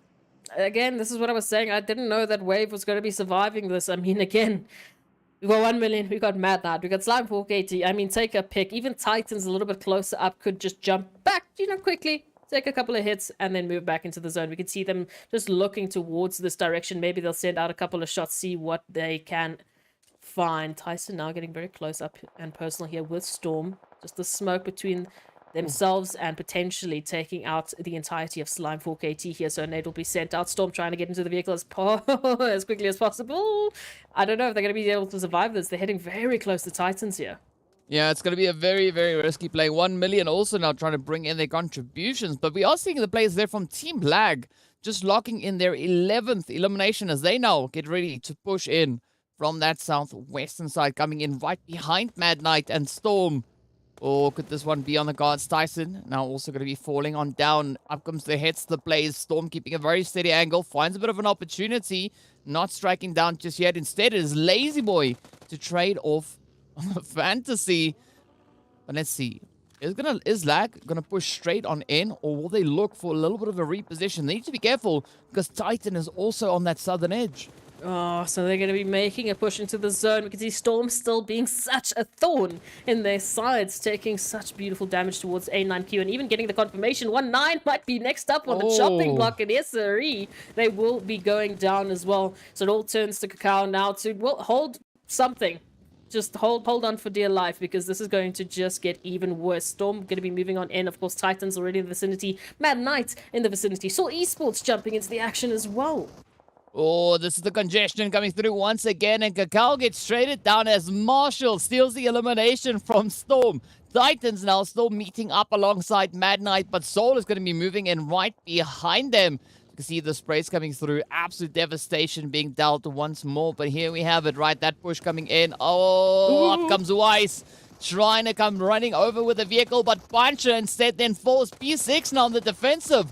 Will they be able to clutch it out? The vehicle's in play, and down they go. Soul Esports taking down Titan Gaming.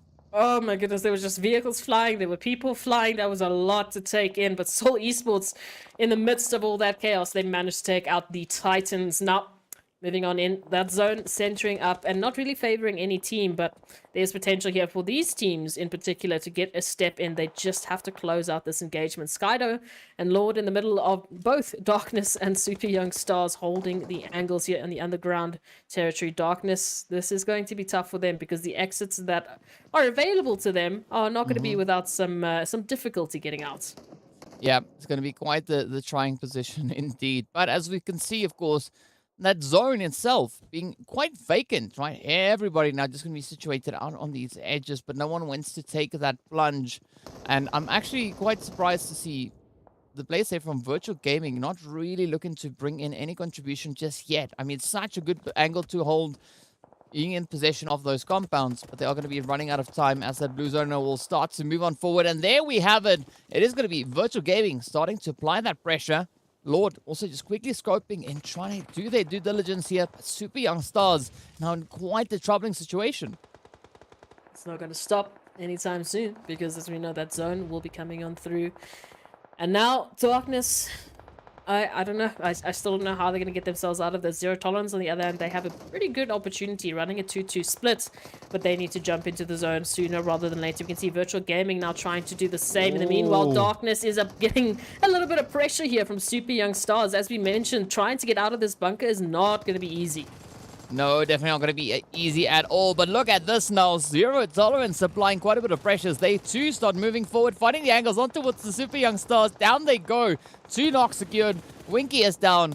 Oh, Virtual Gaming also now getting picked up as the hits continue to fly down. Lord not managing to get that knock, but does deal quite a bit of damage. It is now going to be one shot to be spotted out. Down they go as the nades continue to rain on through. Marshall also forced to the blue.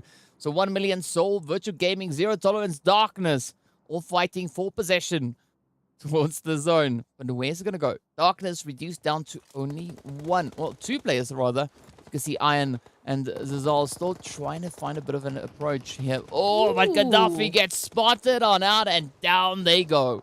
Oh, Virtual Gaming now down to only 1 shot, holding position into the zone, but I mean, it's a bit of an awkward angle here on the ridgeline because we can see Seoul Esports and 1 million have an opportunity to lay down a little bit of the law here. Aya now, the last remaining member here for Darkness, out in the blue, holding an opportunities. Paradox down to 1 HP. So it's a little bit scary for some of these teams and how they're going to be managing this, but in the midst of chaos, Virtual Gaming, they find an opportunity to get their numbers back up to where they need to be. And we see the 3 teams holding 3 players. So there's a huge opportunity for both Virtual Gaming Souls and Zero Tolerance to take this further and get themselves a beautiful winner chicken dinner. Yeah, the opportunity definitely is there. But again, right, Virtual Gaming now just capitalizing not only on being zone blessed, but also the ridgeline they find themselves on. Lord now out in the open. Up comes the Molly. Is that going to be the done. one? Yes, indeed it is. The end of the road. Soul and Virtual Gaming absolutely obliterating Zero Tolerance. But now all the pressure turns onto Virtual because they are the only team in possession of the zone. We can see Iron on the approach. We've got the players, of course, from Seoul trying to move in from that southern angle. But Senke also just holding a very, very compromisable position there. But let's see how this one will play out. As we have Iron waiting for a bit of an opportunity onto Zeus. But Zeus and Gaddafi locks it in. And down they go. The final 3 teams now left to fight it out. Yeah, Iron, unfortunately, exposing their position there just was the end. Signed, sealed, and delivered. Virtual Gaming now... Are they going to be managing this? Senke holding a very, very potentially compromising position here for Virtual Gaming because they could be the distraction. Here comes the push from Seoul Esports, however. Yeah, up comes the rush. Quick little bit of a dash on Zeus now with a reposition onto that ridge line. Still just looking to capitalize on it, but I'm loving the coverage being shown. He has 1 shot. Now strikes down onto Rove. Up comes the 1 shot again. Finds Weiss. And now Omar, the final player, standing in contention for the players of Seoul Esports. Senke now making that mad dash. Trying to move in. Sneaking up behind that loot crate. Oh, this could be the turning point, right? This could be that potential clutch. But of course, it is going to be Seoul Esports to get taken down. But now a lot of pressure riding on the shoulders here of Senke. Not only is that box sliding down the hillside, but it's still going to be a 1v potentially 3 play coming in. Let's see if that nade's going to make it all the way up to the top. No! It is Senke to take themselves out, and with that, locking in that winner chicken for Virtual Gaming. 11 eliminations strong, and that is the way you want to kick it over on Erangel. Oh, that was unlucky. Sorry, Senke. I'm sorry that I'm laughing, but I mean, what are the chances, eh? What are the chances? Coming on through, it was looking very, very good for any and every team, but it was ultimately Virtual Gaming to manage all of the expectations, moving in quite beautifully into that final zone. And again, I said it was an awkward position, and it was. I mean, they had to manage so many angles, and Senke nearly got the drop on them as well, but one way or another, they managed to reign on top. So Virtual Gaming, they pick up another winner chicken dinner, and once again, in a very close spat with 1 million. Yeah, another one being added to the tally right there. But of course, we are going to be taking a very quick break to just calculate everything. So we'll be right back in a short few moments. Be sure to stay tuned.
Stalemate? No problem. Ultimate Arena decides the victor.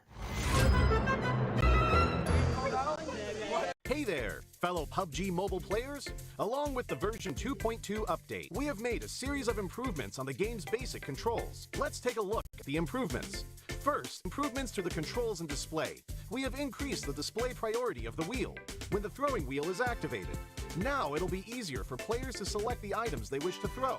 In this update, a countdown will be displayed whenever the play zone is going to shrink. This way, it will be made more aware of the next play zone, and players can plan their routes more effectively. We've improved the feedback effect of marked items. Whenever you tap and hold to mark an item successfully, the feedback will be more obvious when the player is aiming down sights. The markings within the scope have been optimized, so the sight is less obscured. When a player jumps, after respawning or deploying an emergency pickup, it's now possible to mark the battleground with light columns. After a team wins, the buttons for MVP likes and summon statue will be combined. Now players can send a like automatically whenever they summon a statue. On the results screen, we have added teammate numbers, so now players can use the number to identify each other and give likes to their favorite teammates. To make spectating more convenient for players, we have tweaked the button size on the spectating screen. This reduces the chance of tapping the button by mistake. I'm sure firearm balancing is a concerning issue for many players. In this update, we have significantly improved the burst shot of both the SKS and Mini 14 by greatly improving their handling. This will increase their stability fired consecutively and increase the damage dealt to enemies. Perhaps these two firearms will become your weapon of choice after the enhancements. For airdrop weapons, we have made some adjustments to the controls and damage dealt to better balance the airdrop weapons. In the new version, there are lots of new features worth checking out. When you acquire a firearm finish of your liking, you'll definitely want to admire it from time to time. In this update, we've added a Firearm Inspection feature. Players can now use this to admire their favorite firearm. During combat, players can tap the emote to enter first-person perspective to inspect the current active weapon. A friendly reminder, never inspect your firearm during combat, or you might overlook the enemies before you. Do keep in mind that this feature is currently only available for certain firearms, but it will be gradually rolled out to other firearms in later versions. The recommended layout feature is one of the many new features. When players customize the controls, it's now easier to apply a custom layout recommended by the system with one tap. We've also added a trunk system. Players can now make exchanges while riding vehicles. Use this feature to exchange supplies with teammates. But remember, the size of the trunk depends on the vehicle type. The visual presentation of profile cards have been improved. Players can now set their gender on their profile cards. On the results screen, we have streamlined the results process and improved on the layout, as well as the MVP results emote. On the new results screen, assists will be included in the stats. In future matches, you can try cooperating with your teammates. Even if you don't make the final strike, assists will help boost your results. We have added stationary targets to the training grounds. After firing, damage dealt and bullet trajectory will be displayed. This helps to more closely recreate situations that players may face in matches. To make it easier for players to practice shooting, the most recently used firearms configuration will be applied by default when entering the training grounds the next time. These are the major improvements for the basic experience in version 2.2. If you want to learn more about this update's content, don't forget to follow the official PUBG mobile community. Winner, winner, chicken dinner. See you next time.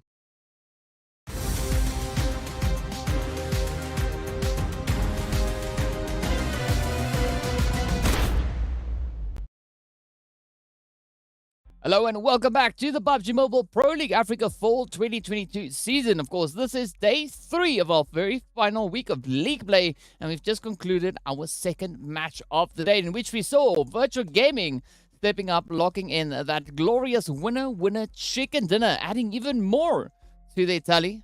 But as we know, next up is going to be more Erangel. But before we get into that, let's see what the rankings are. Of course, Virtual Gaming walking away with 26 points to their name. 1 million. Senke had a little bit of a oops with that nade. At least still locking in 21 points for the team in totality. No, it was fantastic work from a lot of the teams. I mean, TEAMLAG. Woo! Those eliminations. What was happening? They just decided, no, we wouldn't take up majority of the lobby alongside virtual gaming. So, crazy amount of eliminations for them. Not matching, of course, with the placements, unfortunately, because there was such a cluster of teams there towards that western portion of the zone. Of course, Darkness, Zero Tolerance, Super Young Stars. Hello, Slime 4K team making a wonderful appearance, at least, on this first page. Good to see them actually just bringing in a good amount of efforts and showcasing that they're still pushing it. They're still here. We can't forget about them just yet because all of these teams are just so fantastic. Yeah, TEAMLAG definitely not lagging when it comes to aggression, right? But let's take a look and see what that second page is as we move through. I couldn't resist. It is going to be Wave sitting on 5 eliminations. Alongside their 6 points in total. Titan Gaming coming in with 3 with a grand total of 4 for this match, but quite a few donuts getting dealt out once again. Yeah, look, I mean, the way that we just had those zones moving in, especially towards the latter portion. Oh, that Erangel zone was just looking to cause some chaos, you know, be mischievous today. So unfortunately, it has to happen. There has to be some teams, but we can take a look at those fantastic plays as we take a look at our upper moments for Erangel, the first Erangel of today. And of course, it started out with lag, just showcasing the quickest way to you know, get a team wipe going here. Yeah, just rush in, go bra bra, and then it's done, right? That's it. But yeah, some really good plays coming through there from TEAMLAG, but also Wave. Putting up quite a bit of a defensive position, right? They managed to survive for quite some time, all the way in towards that 5th phase.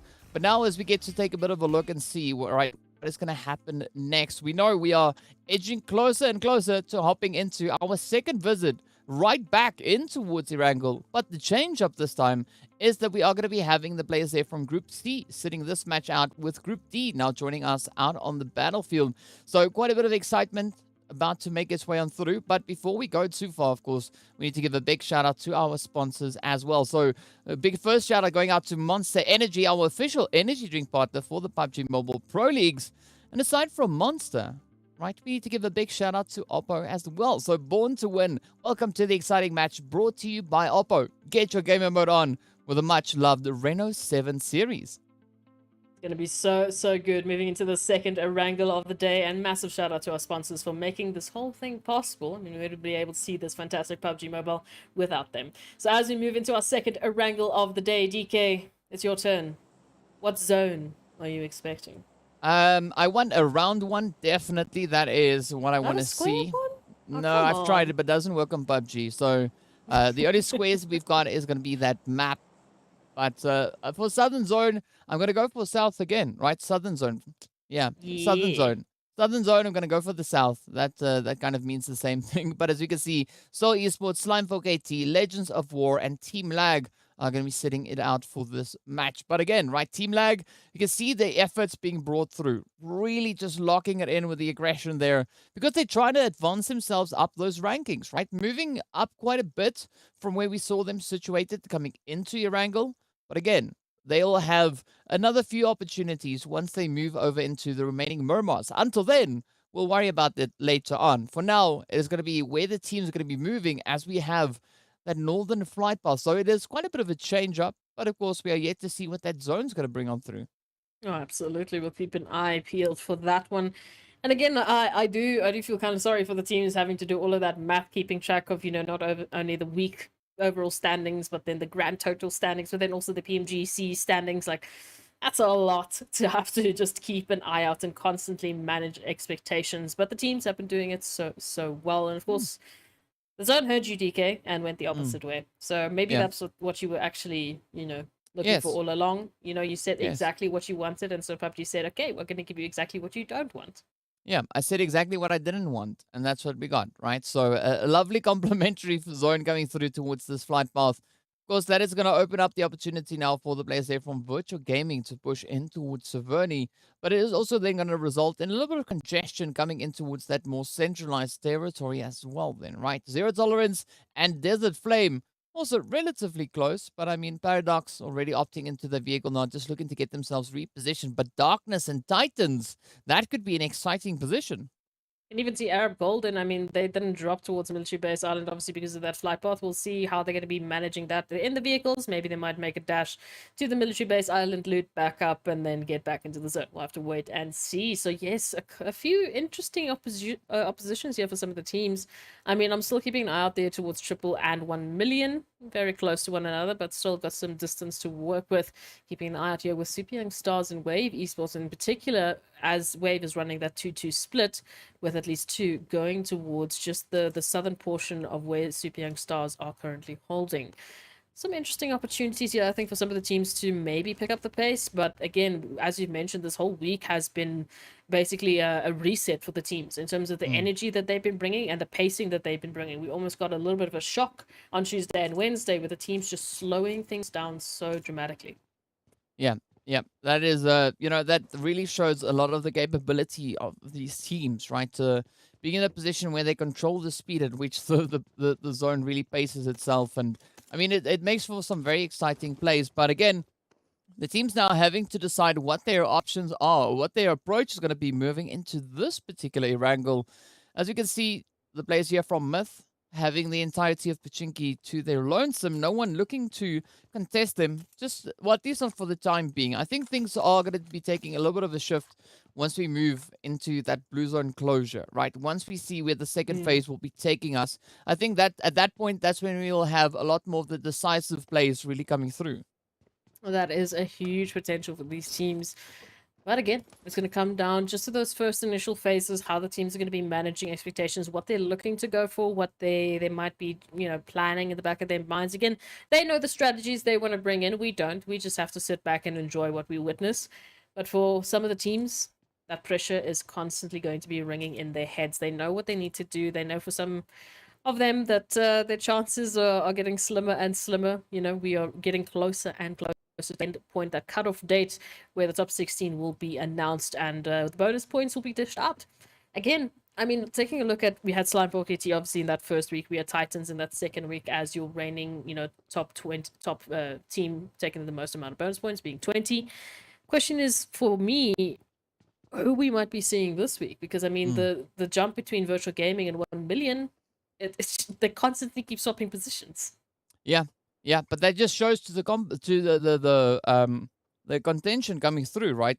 It's not an easy play for any of these teams, right? The competition is so tough that the entire standings could take quite a bit of a drastic shift, right? I mean, we're talking about on a weekly basis, not the overall, right? Because that's an entirely different story. But on the weekly basis, we can see teams who really come to the realizations like, you know what, this week we really need to put in the effort. We really need to get our butts out of the pressure cooker and just to play this game as best we can. And that results in some pretty exciting performances, as we've seen, right? Arab Golden, for instance, just on Wednesday, locking in their very first winner chicken dinner. So it still shows you that regardless of who it is, they all possess that capability of stepping up and just dominating the game. Yes, there are a few teams that have been rather a little bit more successful in achieving just that.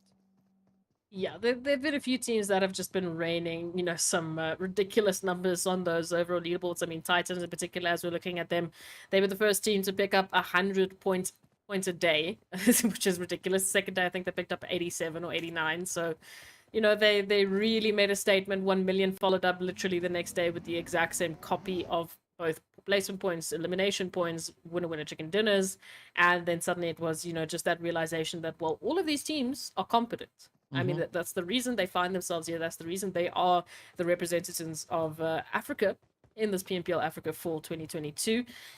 So they are here for very, very good reasons. But enough chat about what is and what is maybe and all of that. What I want to see is, in particular, how leaders are going to be handling that central band of chaos. I mean, Blackjack just to the east of them, Wave Esports just to the west of them, and now Darkness moving in from that southern position.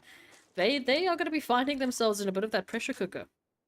Yeah, a slight little smidge of pressure, right? It's not going to be too insane because there's still quite a bit of distance between these different teams. So I think it's only once we start moving into that second phase, third phase, that's where the pressure is really going to start to build. But for the time being, the team's mainly just focusing on getting themselves situated, trying to move in. Zero tolerance even over towards the sunken city.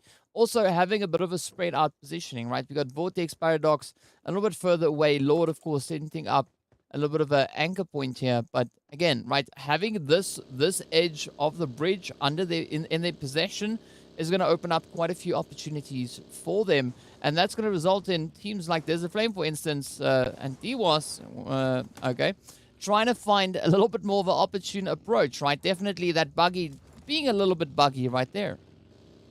Yeah, maybe he just didn't like the color, the paint scheme. You know, the livery on the buggy wasn't quite to their style, so they just thought they'd add a little bit of grass patch and some dirt marks. And now it just looks much better. Much better Yes. indeed. But Desert Flame making a rotation up again, just to the ridge line here. Very close to Darkness, but not quite yet in their territory. As we know, a lot of the teams just trying to get themselves in the zone for that shift, and we'll wait and see how they're going to manage that. Arab Golden also having to make a decision. Do they go to the Eastern Bridge or the Western Bridge? Of course, still on to that Eastern Bridge. We have Titans holding a beautiful little bit of an angle. Not too stressed to get into the zone because they're just on the edge. So they can still keep looting and just take things quite peacefully. Arab Golden, on the other hand, again, options are open there. They can either take the west or the east. Hopefully they will favor that west, just because it has been the usual pathing they will take, and right now it's the only safe pathing to take. But other than them, the rest of the teams have an easy entry into the zone. Yeah, coming to the bridges, at least the bridge options that they have here, west is best, right? East, the least. So let's see where the teams are going to be going. We do see that mass migration and convergence of teams heading towards that more northern position of the zone. So we can see the next shift taking us slightly to the more southern edge. Right now, that is going to kind of force the hand of the super young stars and the players there from one round. And we have towards the northern side looking to find a more opportune rotation. Of course, they could have be opting to move towards just the northern edge of the zone. We can see that little compound just up ahead, which has been contested for quite some time before. But it is going to be absolute chaos now, just erupting towards this eastern side, as we can see almost every team that is within the vicinity starting to move closer and closer together. Yeah, I was worried about leaders, but they're not the only team that's got some trouble ahead of them. Everyone going to now be having to fight tooth and nail for their position in this next zone. We can already see Titans picking up at least Kingerman of Mad Knight with, Desert Flame in a position to get involved, should they wish. But of course, Teak moving on in, finding Wiskola. The rest of Titans moving on in quite swiftly. It's all down to Tyson to somehow get themselves out of this. Yeah, it's going to be quite a bit of pressure, especially now riding on Mad Knight, right? So you can see Tyson holding strong. I'm not quite sure whether or not they're going to be able to get out of this one. Up comes Teak. Oh, down goes Teak, though. Good aggression. Quick triggers. Oh, but up comes the Flames. The options running out. Puncher almost breaching straight on forward.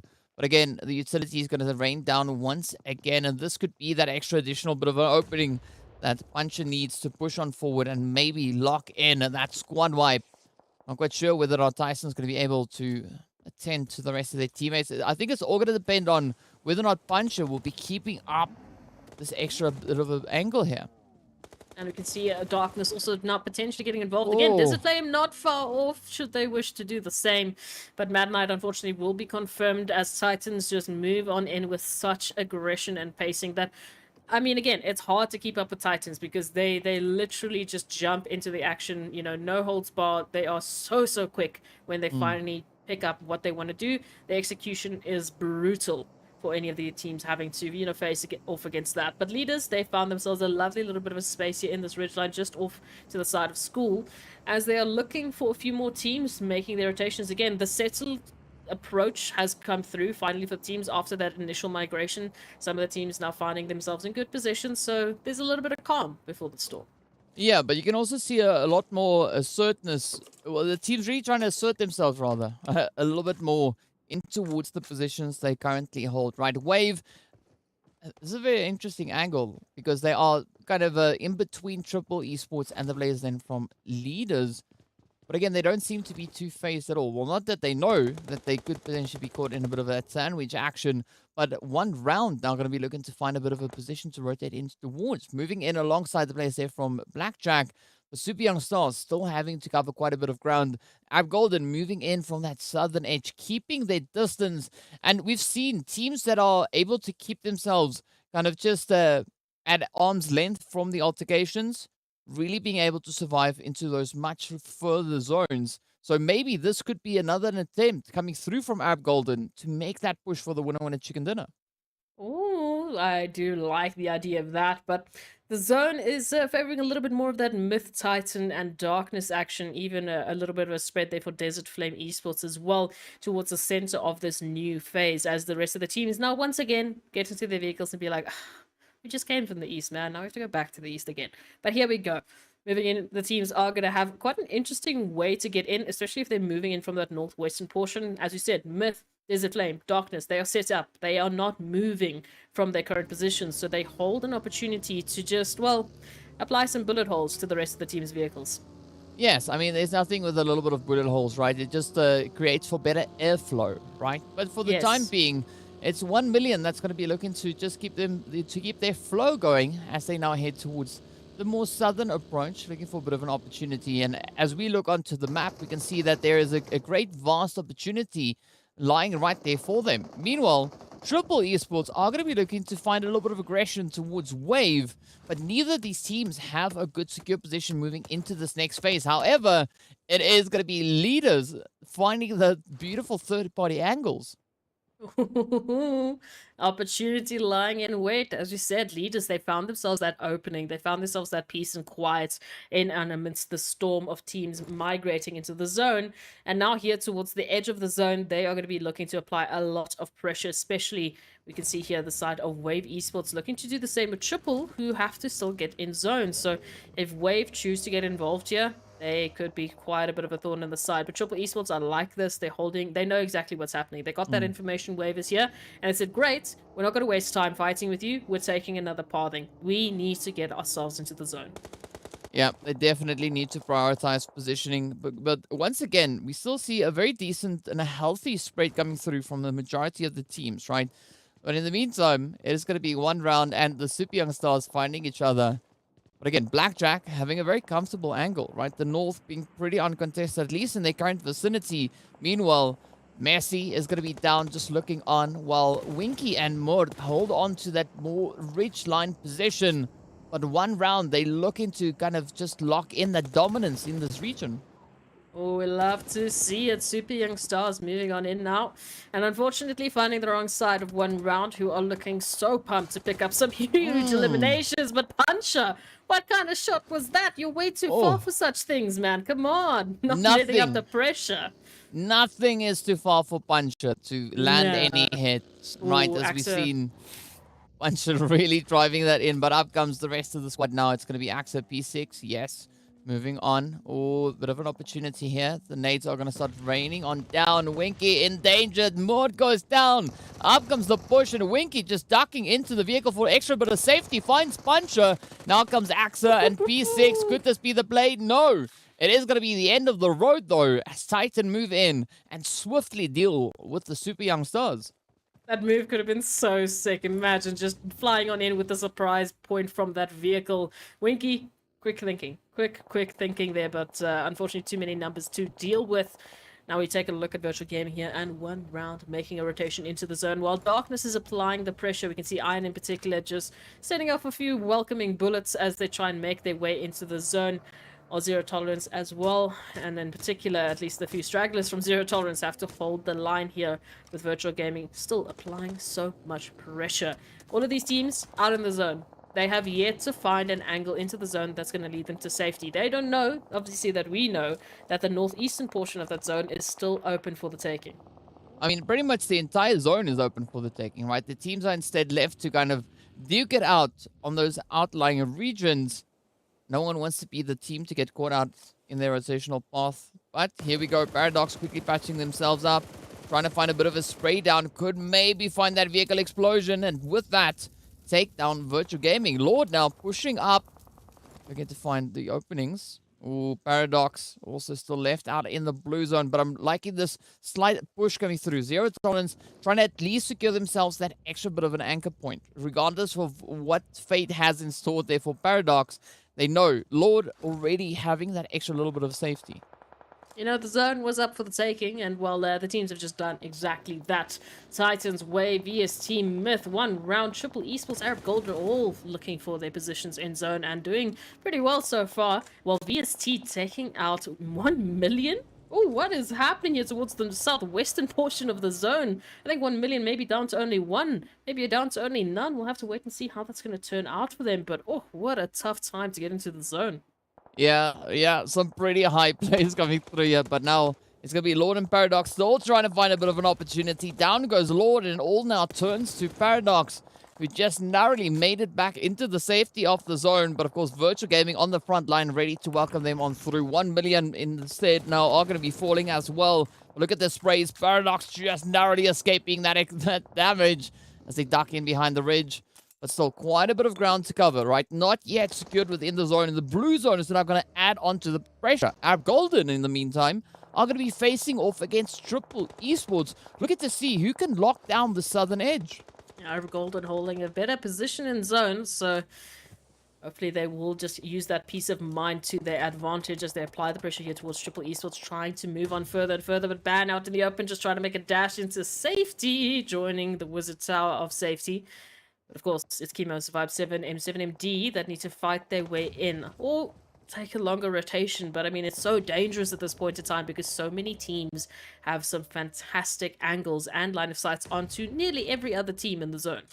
Yeah, quite a few developments coming through here though, right? As we can see up towards the north, it is going to be Blackjack and Desert Flame in pretty close proximity, adding on a little bit of darkness into that. But Myth now just raining from all the way up on Potato Hill, finding those angles, but the zone taking that shift down south is going to be now favoring the players from Wave, Titan, as well as potentially Arab Golden.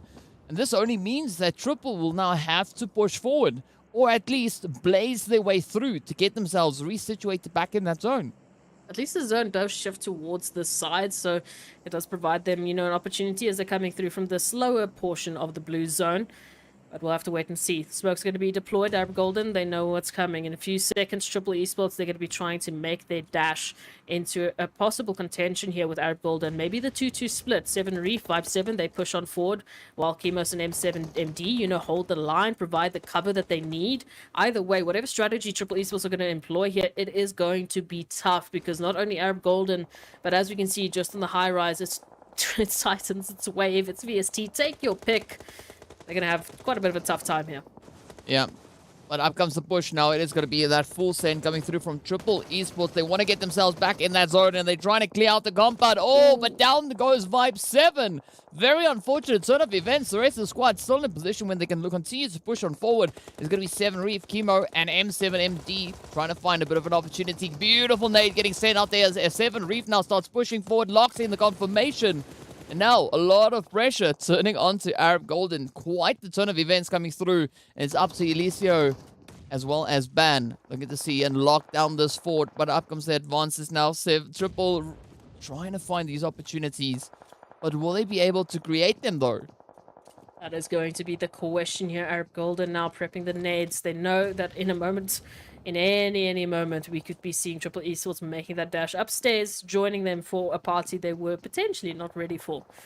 Ban and Ilias now having to hold the line here. And in terms of the utilities that they have to work with, on Triple side, it's looking a little bit dry, but Arab Golden, they still have at least a nade or two they can pop in just to apply some of that pressure. But the longer this takes, the more consumables we start to lose, and, well, the more pressure you start to apply to yourself later on in the zone. Yeah, speaking about pressure, it's going to be the players there from Blackjack to fall next. And following hot on their heels is going to be none other than Leaders Esports getting sent out in 10th place. That only means that we are now down to our final 8 teams as Myth and 1 round also experience a few difficulties. We can see the players there from 1 round and Myth now having to back up their bags. Down to 7 we go. 19 players remain. But this is where the zone starts to ease up a slight tad bit, right? We got the players from VSC all the way over towards that western side. We got Desert Flame towards the north alongside Titan and Darkness. And then as we look onto that zone shift, it now moves in favor of VST. And this could be applying a lot of pressure on not only Triple Esports, but also our teams that we have situated towards the north. However, VST are going to find themselves in an absolutely beautiful positioning. And Titans, they've already moved into Darkness territory, taking out Tornado, now looking for Iron, as Iron does find Axa, trying to finish things off with the DBS, and now 2 more left, who will be on the chopping block, who's going to be sent back into the lobby. Puncher and P6, though, they have the numbers, they do want to get this done with quickly. In the meantime, it is Triple and Arab, they are finally giving us the answers here, DK.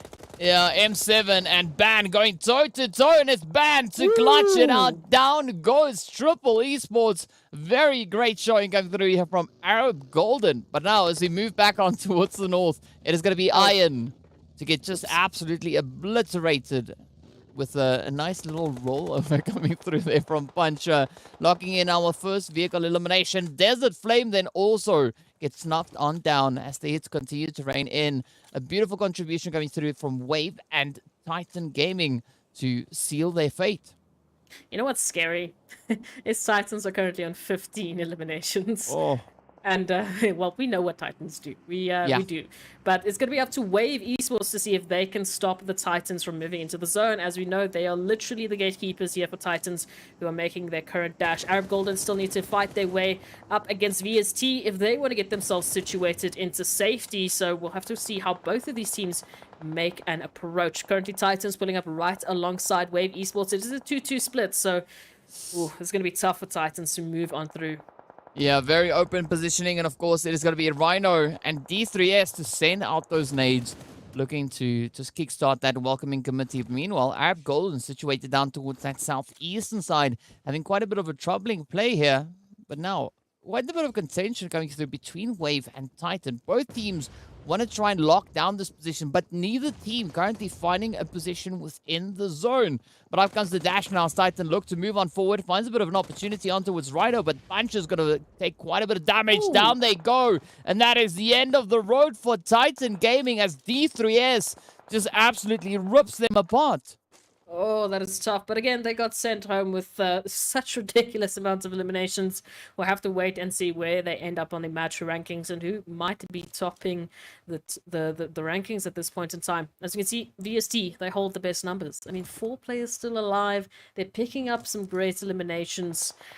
Who is going to be stopping them is the question. Definitely not Ban, unfortunately, but D3S might have something to say about that, at least until It's a Boo just gets the perfect trade. I mean, what is the answer here? Well, I mean, VST definitely look like they've got this one in the bag, right? This is their game to win, and let's see where they're going to be going. Still only 2 players standing between them and that winner chicken dinner. 5 eliminations strong. Let's see whether or not this is going to work out in their favor. Rhino now just looking on as Zuxi pushes on forward. Oh, not spotting them just yet. Oh, there we go. Now the surprise element out the door. The pressure is going to come through. Rhino not having anywhere left to go. The mollies get deployed. The shots connect, and that is the end. Ilias, the final player, standing between VST and that winner chicken dinner.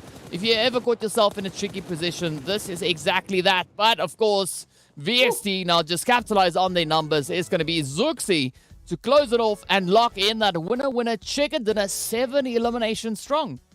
Love to see it. VST, hello. Welcome back. It's been a while since we've seen you on this page, but it is also good to see some, not so fresh faces, but fresh faces. You know, I don't know how else to say it, but it's great. Either way. Now, we have to obviously just think about a little bit of that math. Of course, we know Titans have picked up 23 points just from those eliminations. That was actually ridiculous from all of the teams. I mean, just so active in those final moments. Yeah, but I mean, it is Titans, right? We've really seen them just doubling down on the aggression, especially looking at today so far. But, you know, we still have quite a long way to go, right? But we also then need to take a bit of a look and see what our match rankings are to see how many points these teams were able to secure in their last performance. Definitely, we did see a strong effort being brought through by the players there from Wave as well, and liking the play that the teams are moving up. But before we get into any point distributions, we are, of course, going to be taking a very quick break. So be sure to stay tuned, and we'll see you guys back in a short few moments.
Stalemate? No problem. Ultimate Arena decides the victor.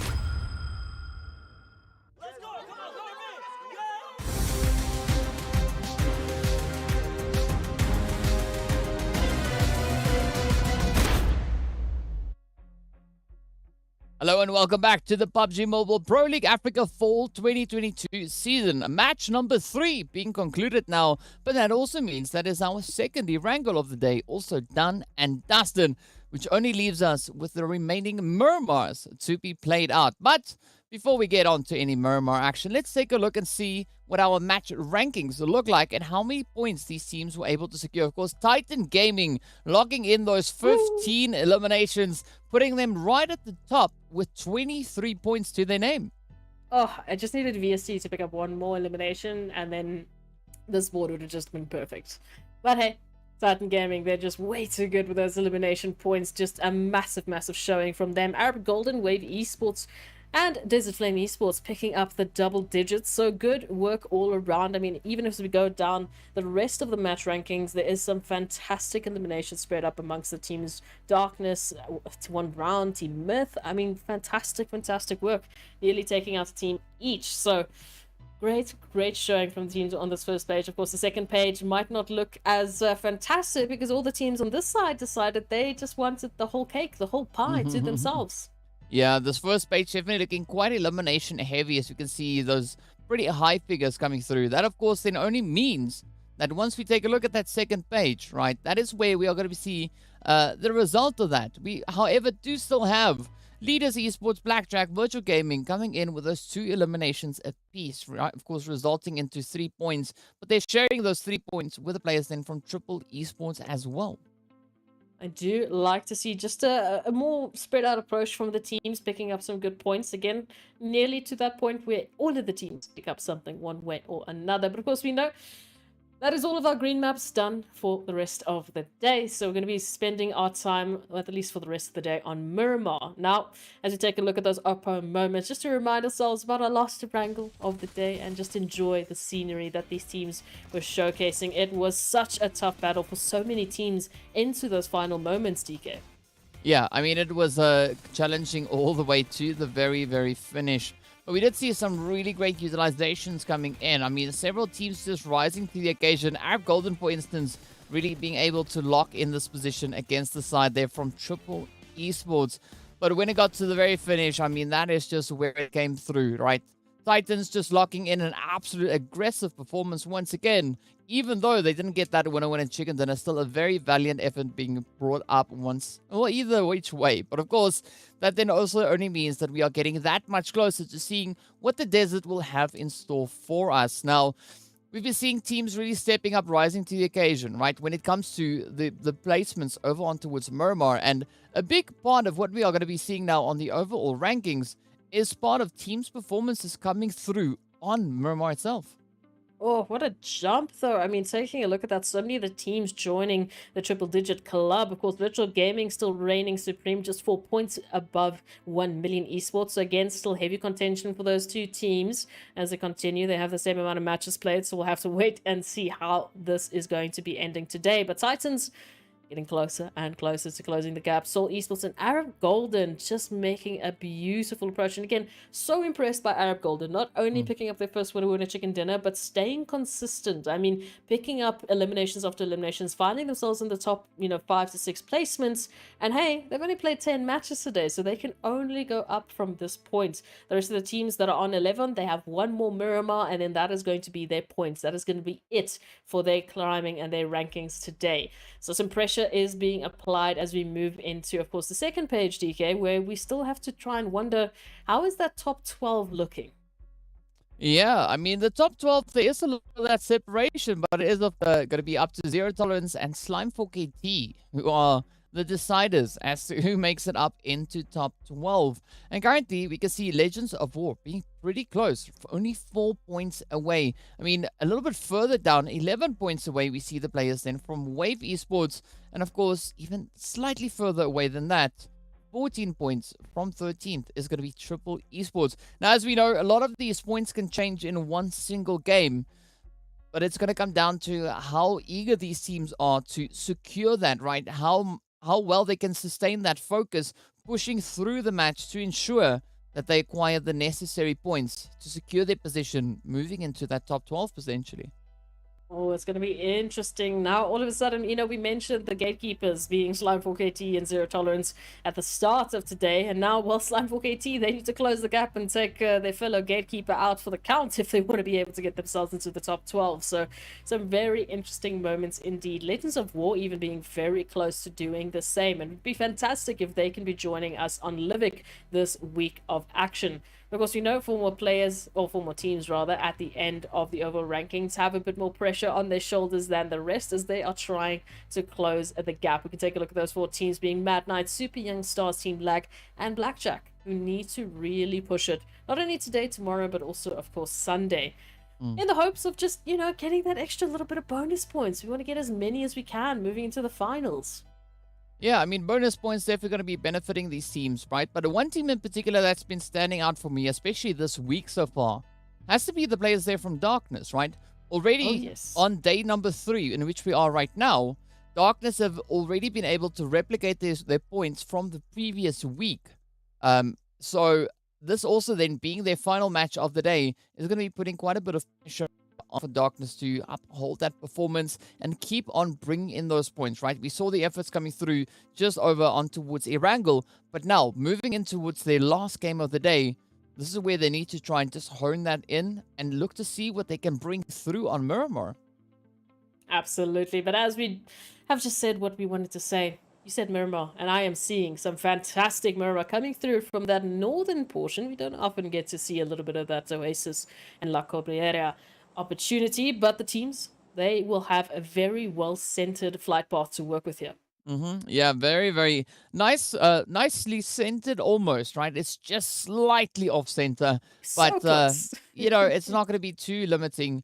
The team still being in a position where they could pretty well get themselves positioned to where they would love to go. So you can see also 1 million Arab Golden, the players from Mad Knight as well as Blackjack are going to be sitting it out on this game, but they'll be joining us in the final play as we return to Erangel in game number 5. But looking at our stats on the left-hand side, it is looking pretty impressive. And it's good to see a little bit more balance being brought in with the distribution of teams and players. No, absolutely. I mean, just to see all of the different logos, all of the different players showcasing that they are stepping up in any which way they possibly can. Whatever, really is their play style, what really does suit them, they are going to be bringing it to the table. And of course, they have to. It is the last week to pick up all the points, all of the headshots, all of the longest eliminations they possibly can. Surprisingly, not seeing Punchy here. Come on. I mean, they hit some crazy shots, but we're getting so much closer to a 400-meter mark of a longest elimination. I mean, that's silly. That is just how, DK? What is happening? Yeah, I mean that's pretty much zone 6 or 7, right? The entirety of that zone, they can hit a player from the opposite end of that zone, reaching in. That's pretty scary, but that's not something they're going to have to worry about just now because we are still only in our first phase with a very centralized zone coming through, and the teams now getting themselves spread out, ensuring that they can get some decent loot. A slight bit of congestion up in towards Los Leones, but it's not going to be really something to be worried about all too much, right? What we are going to be looking towards is, though, how the teams are going to be looking to play it from this first zone into the potential next ones.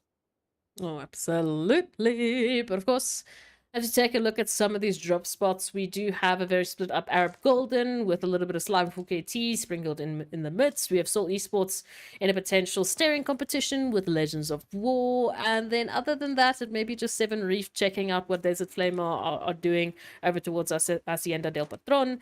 The rest of the teams pretty well spread out, and hopefully we'll be keeping that distance as they get their loot moving on in. Again, the question, DK, how the pacing of Miramar is going to be comparing to Erangel and Sanhok, because as we know, in the previous weeks, we generally would see a much faster Miramar just because of how the team started with their warm-ups, moving from Sanhok to Erangel, and then they kind of keep that energy into Miramar. But this whole week has just been a complete shift about what, onto what we have been seeing so far. I mean, I'm expecting the teams to continue that momentum, right? We've been seeing this for quite some time. The team's just really speeding up the action over on Miramar. And I got to say, like, I appreciate it because that really makes it so exciting. Teams not instead going to be sitting around waiting to see where the zone's going to be forcing them, right? This is competitive PUBG, right? The teams, instead of waiting for opportunities, they go out and they create them. So there's quite a few angles to be had as the teams start to move along, looking for a bit of a position. We'll have to wait and see what they're going to be bringing to the table. But I would hope that they continue that energy because I also just like the chaos. I just like it when the teams just absolutely push it to the limit and they go like 120 Ks an hour to any and every team that they can find. And they say, listen, today, well, today is your unlucky day. But we'll wait and see how the teams are going to be moving in. I do question Zero Tolerance current position. It looks like they're getting a little close for comfort towards lag, but they're still continuing down that western path. So I don't think we should be seeing them stopping towards El Pozo and, giving lag a bit of a visit. Of course, pressure's going to be onto virtual gaming, as we know, to see how far they can just open that gap between themselves and 1 million to be the at least the raising champs here at the end of the day. And potentially still, just stick it to 1 million being like, ha! Another day, another win for me. Another day, another dollar, right? But yes, it is going to be leaders now looking to explore their options a little bit more. BST is still going to be locked in towards that Monte Nuevo position. No apparent need really for them to start rotating in any which direction. But we are seeing the players from Wave maybe moving closer towards San Martin. Desert Flame also now starting to mobilize themselves. So there could be a few exciting plays still to come. But Zero Tolerance still going to be hugging that far western edge. And that is an approach that we've seen come through from them time and time again. We've seen some exciting stuff. I think it was all the way back in week 1. But I don't know if that's going to be sufficient this time around, right? The pacing, the aggression, everything has just been dialed up to 11. So we're going to have to see those additional strategies now coming into play. I'm going to go as far as saying is that nothing is what you have been doing is going to be sufficient moving into today, tomorrow, Sunday, and of course the finals. Again, I would love an opportunity if we could somehow get the teams fighting against their former selves, fighting against the teams from day one, even just in a one-on-one. You would immediately see the changes these teams have employed and how fantastically they have been adapting. Every single one of them on the entire top 20 list have changed in one way or another. We can sit and, again, jump into that as deeply as you would like to, but we'll be sitting here for hours, and I don't think they really want to hear him go on about stats that long. But it is fantastic to see. And as we take a look at it, of course, Triple Esports, they are running quite a lovely, highly elevated position here, just looking out on the outskirts for any and every team to see where they can bring in a few of those earlier eliminations, or at least get some great, information moving into the next zone. Yeah, definitely. Information is going to be key, right? You got to see what you can kind of look to build on. But as they say, great minds think alike. And we see a lot of teams now starting to mobilize themselves, looking to converge onto a very similar kind of point. And this could spell a little bit of disaster for a few teams here. But we'll see who is going to be those teams to feel that pressure come in. Meanwhile, still quite a few outlying teams yet to lock in any direct rotations. Titan also still going to be holding that very southern approach, which is very Titanish of them, right? They don't really change from that kind of 2-2 split we see them holding. Meanwhile, Wave, they're going to be pulling up into its graveyard, trying to get themselves set up as a potential kind of passageway for the teams moving through from that more northeastern edge. It would be interesting to see, what the likes of Wave Esports, Triple, Desert Flame leaders are going to be seeing once we do see that next zone phase shift, because they are our central teams. Obviously Legends of War and our virtual gaming are going to be joining them, and who knows who else in the next couple of seconds. But I would be very interested to see what kind of chaos they are going to be looking at as we see the rest of the teams rotating on in. Super Young Stars, of course, still a little bit later to the party because they had such a far-reaching rotation, Titans. And they 2-2 split that they're bringing in here from at least Valdemar and a little bit more towards the eastern portion there of Minas del Val. How they're going to be regrouping and how they're going to be moving into the zone is a bit of a question mark for me, because if they choose to stay there closer towards Minas del Val and Chumacera, again, they'll be seeing action a little bit sooner rather than later, and then at least they've done the big trek into the crazy terrain already, and they save themselves the trouble later on if we move that way. But if they go a little bit more towards the central southern portion, they get towards Los Leones, they get towards Soul Esports, Legends of War, Virtual Gaming, and so many other teams, and then we know, well, Titans, they see an opportunity, they're going to be taking it. Yeah, they definitely don't shy away from any opportunities, but there's still quite a bit of a little bit of time to go before we see what opportunities will be presented. Of course, still a very centralized kind of zone being had at the moment as we wait to see where that blue zone is going to be taking us. But still, the trekking will come through as the zone now takes a move over towards the western side. Actually looking quite favorable here for VSC, Virtual Gaming, as well as Triple Esports. But that also then means that there's going to be a lot of pressure coming towards them, right? With the sheer number of teams that are yet to find a secure rotation in towards this next phase. I mean, oh, that eastern portion of the zone, oh, it is terrifying. You can't even really tell what teams are there because of just the sheer number. But it's one round wave, Desert Flame. We're looking at Darkness. We're looking at who else? Soul Esports even. You know, they might even join in. And of course, further on, we've got Leaders and Triple who can turn around and just say, hey, listen, there's a limit to how many people we can join here for this party. Just calm down. Now, as you can see, Desert Flame finding a little bit of action there towards one round Chica going down. Desert Flame not looking to stop anytime soon. They will be very happy to take that confirmation. And of course, Flacco, interesting position they find themselves in because, again, the flank is an opportunity here. Yeah, definitely quite a bit of an opportunity, but let's see whether or not they'll be able to capitalize on that. E-Flex now just honing in to the remainder of the Desert Flame team. As you can see, the hits continue to rain all over the place. Legends of War also now getting into that altercation with Wave. But this is where the teams are really starting to capitalize on their current angles, right? So looking to see if they can reach in and trying to bring in that third-party action. Ooh.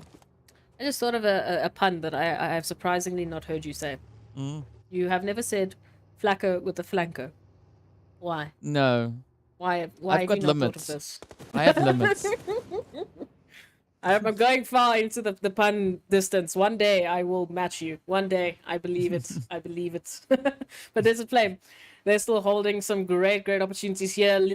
Ooh, Legends, what is happening here? Having to get a little bit of a res mowing. We need mowing here. Make sure they get back on their feet, give them the meds they need.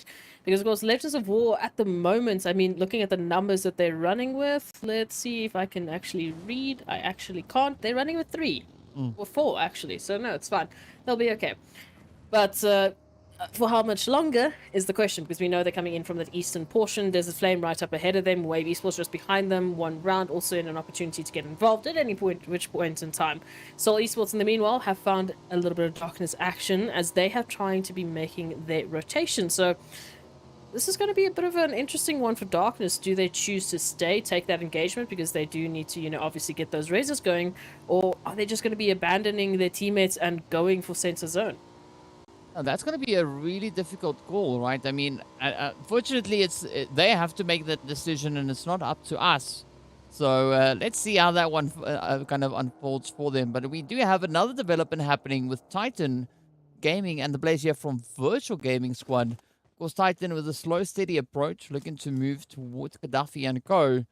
I don't know whether or not Gaddafi and the rest of the team from Virtual Gaming have actually spotted out the potential pressure coming through here from Titan Gaming. Oh, that is going to be a question here. Again, because of Miramar and the way that it's designed, you could be rotating right along a team and you would never know it until it's too late. So we'll see what Virtual Gaming have to say. But you see Alpha Luigi slowly but surely moving on back. But again, look at the zone place that both of these teams find themselves in. Of course, Darkness, Leaders, and VSC will be joining them. But hey, here's the answer to your question, DK. One shot spotting out at least one member here of Titans. And well, now they know exactly what is going to be happening here. So one shot going to be keeping their eyes peeled, looking for the rest of Titans, as unfortunately P6 has been sent back into the lobby. But hey, there's still some fantastic players on this roster that can definitely make a 3v4 happen. Oh yes, they could even maybe make a 1v4 happen, but let's see how this one goes. Gaddafi now trying to keep up the defensive angle here. Alpha Luigi also now just rejoining with the rest of the team. Titan, meanwhile, having to set themselves up and settle for position a little bit further on towards that southern edge. But now we do see that mass migration coming through, right? The rest of the team situated towards the northern edges are going to become flowing into this next zone. And this is where Virtual Gaming and Titan Gaming really need to bring this kind of play to some form of conclusion, right? Are they now going to start to disengage, or will they continue to advance on each other, looking to just lock in this territory? Well, the answer is going to be Alpha. Lucci will be finding the knock on towards Puncher, so it does seem like the teams are looking to kind of duke it out. Oh, they take this with the risk that, of course, anyone can jump on in with the action, but it looks like leaders will already be just, making me eat my words so quickly. I didn't even get to finish my sentence, and Virtual Gaming are already getting themselves sandwiched. Now Titans needing to return the favor, as Axa at least finds one shot and has to go for the rest almost immediately, especially before leaders, Seoul Esports or VST get any two way of a closer interaction with them and take for that third-party action. We'll have to wait and see how that's going to occur, but Puncher at least back up to health. Virtual Gaming back to 2, unfortunately, as they hold some good compound and a good amount of hard cover. But again, as we know, center zone, all of these teams migrating to this position, looking to take them out. Yeah, and there's also going to be that opportunity for the players here from Virtual Gaming now just to look to try and capitalize on the ridge lines, but also the fact that we have the players there from VST pulling closer could look to alleviate a little bit of that focus on towards them. As you can see, Atlanta now coming in with a quick little dash. But this is where Titans need to keep their head on a swivel, because at the moment they lose focus on the one angle, they are very likely to be rushed from the opposite end. Now, Arab Golden and Slime4 KT are going to be looking to go toe-to-toe with a little bit of that third-party spray down coming through from Triple Esports. But as you can see them situated all the way towards the northern edge. So quite the ranged assault coming through.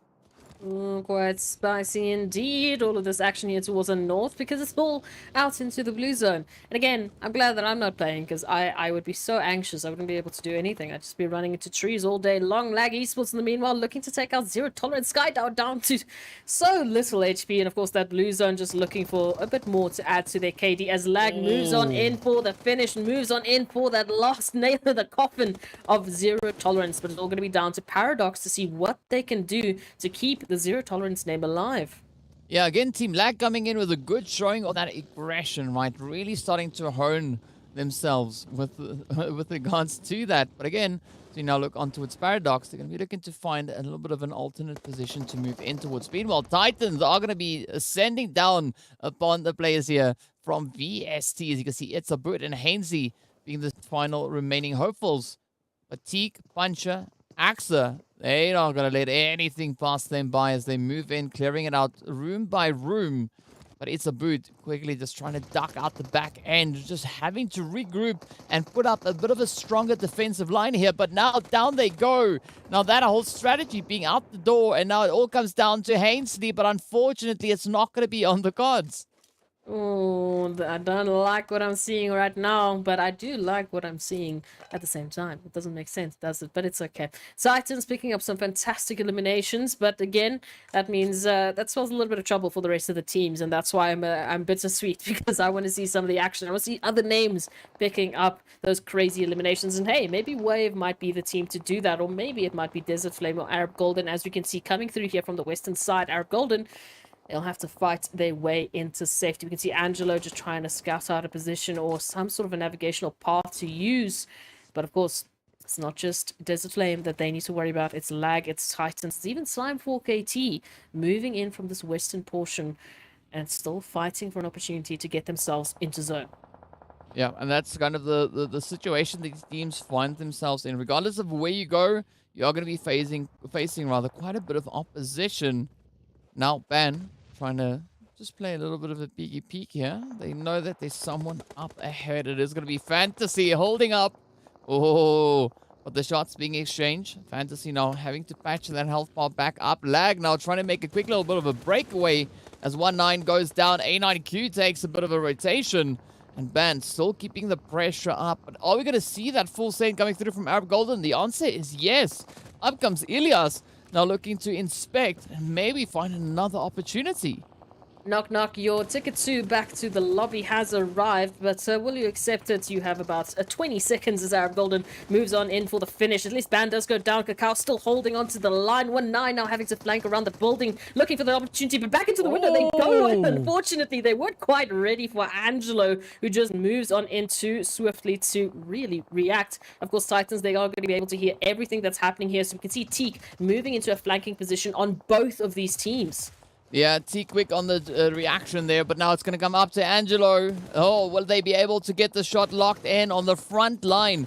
Wiz also now trying to creep ever closer, but the shots come through, the door not being bulletproof. And that is Angelo just fortifying that position even more so. But up comes Teak with a bit of that third-party angle. And now we got Desert Flame also bringing their own contribution from that more northern position. But Virtual Gaming, they're going to be falling in the meantime. And with that, we are down to only 12 remaining teams.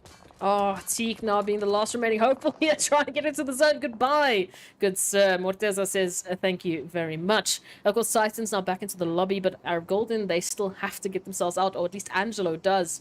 We'll have to wait and see what they will be able to do. As we can see, leaders just absolutely living their best lives in the zone alongside Seoul Esports, the only 2 teams actually currently in safety. Slime 4KT, of course, making a dash to get themselves in a good position, but not a lot of buildings to work with here, and the terrain is going to be so tough, especially for Mowing, who now gets taken out by the, well, entirety of Wave Esports, being only 3 members, while the rest of the Legends, well, unfortunately not in a position to really jump at that immediate turnaround or the trade here, DK. Yeah, and that's a little bit unfortunate, but let's see, maybe they can piece this one back together. Spellboy now still continues to look for that opportunity, not finding the exact angle just yet, but that's not going to stop them, as we have also then Zakaria coming through here from Wave, looking to rain down a few of those grenades onto its Legends. But now the dash also needs to come in for the zone, right? The team's still needing to prioritize their positioning, but Wave hanging back a little bit, looking to see what's going to come through from Legends of War. Oh, okay. Lashin, unfortunately, is going to get utilitied out of the house. Trying to send a little bit of something back towards Rhino, but now it is all up to Lashin on the 1v3 front here. As we can see, the nade right across the window might actually make the connection. Lashin going to be forced out into the open against Zakaria, making the jump, and unfortunately, does so much damage, but it's not quite enough. Now we take a look at our top 8 teams moving into the zone. It's still Seoul Esports, Slime 4KT, and leaders who find themselves in the zone. Yeah, still a heavily contested northern territory, as you can see Triple Esports now right in the mix alongside the players coming through from Super Young Stars as well as Desert Flame. The vehicles now just smoking on up, and this is where things are going to get super, super risky. Pretty sure that they're going to have a lot of focus being put on them as Chemo gets ripped out of the vehicle. Tornado now trying to quickly land those hits up onto its M7. But the same now continues to happen across the board. The knocks come in. It's M7MD trying to bring in a quick assist. It is going to be Tornado to seal their fate. And with that, takes down the remaining players from Triple Esports. Darkness, not out of the woods just yet. Iron now taking quite a bit of damage there. Is going to be Tornado just managing to quickly patch themselves back together.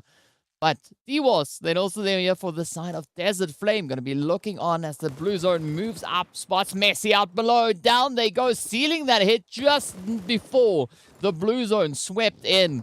But will they now in turn be able to secure themselves? The answer is no. Tornado locks it in. Soul, however, are going to be looking to apply a bit of pressure on towards Wave Esports. We can see Rhino, Ivar, and Zakaria now on the defensive. But down it goes Ivar, down it goes Rhino. And it all now turns to Zakaria to try and keep the hopes alive. And for how much longer is going to be the question, because the line of sight that Zakaria unfortunately is open to is not only for Seoul Esports, but of course Darkness, and the nades that are getting pummeled right through the smoke is not helping that situation. There's the confirmation. Seoul Esports will pick up Wave as they get sent back with 7 eliminations. So not too bad, but again, now we have to focus on the goal here. The objective, get into the zone. The obstacle is currently Leaders Esports, who have full control of that zone in particular. And of course, Slime 4KT, Seoul Esports, and Darkness still up for the grabs. We can take a look at Omar now dealing so much damage to the Darkness camp. And Hemo just showcasing the ramping opportunities that we have in this beautiful, beautiful Miramar map. Yeah, it just shows you that Seoul Esports are getting ready to ramp up their performance, right? And I mean, they're on the money with that one. Meanwhile, Slime4 KT is still looking to keep the contention alive. They're moving in from the south, but Darkness now feeling a lot of pressure as Hemo and Weiss now look to just assert themselves, moving through on towards this eastern side. Meanwhile, the shots continue to connect. Tornado also the last of hopeful. Can still make a bit of a play, but unfortunately, it's not going to survive all too long as they too then fall down to the final 3 teams we go. It is going to be a 4v4 v potentially 2. That of course is if Koa can survive the nades and shots being fired in their direction. Oh, I'm very anxious for Koa right now, but hey, if there's anyone that can make it happen, it's Koa and Storm here for Slime4KT. As we can see, just holding here towards the southern position of the zone, but again, their positions are quite known, and Seoul Esports can jump in at any time. I don't even get to finish my sentence here today, DK. Seoul Esports is way too quick on the trigger. Yeah, it is signed, sealed, and deleted as Slime4KT gets sent back. Now, Seoul leaders trying to fight it out for that winner chicken dinner. Seoul already sitting on 8 leaders, sitting on 7 eliminations. So either of these teams could either be pushing on towards 12 or 11 eliminations in total. So those double digits definitely up for grabs. But let's see how this goes. It's going to be Carryboy trying to ride this ridge alongside the rest of the team. Leaders Esports now keeping their backs towards that northern side, fully focusing on the Seoul Esports advance. But is it going to work in their favor as the zone is yet to shift? Let's see where it goes. The shots continue to rain down as Morteza now moves to the roof and the zone centers up on them even more. Seoul now having no other option other than to try and find a way to get themselves into this next phase. PRZ, Carryboy moving in onto the very edge. Weiss gets spotted out. The nades get sent across. Oh, up comes the hit. Down they go. It is now up to the final 3 contenders. Down goes Hemo. 2 players left. Let's see, will they survive? Omar and Rauf, the final players. Oh, but the vehicle explosion narrowly misses Omar, but the shots confirm it up. It's now riding on Rauf, and down they go. Leaders, Esports stepping up and locking in that winner chicken dinner. 11 eliminations to their name. I'm telling you what, DK, did Leaders just steal Myth's luck with that zone bless? I mean, come on, like 4 zones in a row. Leaders are just right there. Maybe they're just reading it better than anyone could. Maybe that's what Myth did as well. But either way, what a fantastic performance coming on through from our Elimination Kings. They have been so good, and it's so good to see them finally get rewarded for their efforts with that winner chicken dinner. Woo! Okay, so we just have to break down what we've seen here. We've been talking about virtual game. We're talking about 1 million Titans. But now leaders, now we had Myth, we had Seoul Esports stepping up to the plate. Even Desert Flame, once again, there towards the end, getting so close as well. But it is just showing how healthy this competition has been. Yeah, of course, we are going to be taking a very quick break while we get ourselves healthy as well. So be sure to stay tuned and we'll be right back in a short few moments.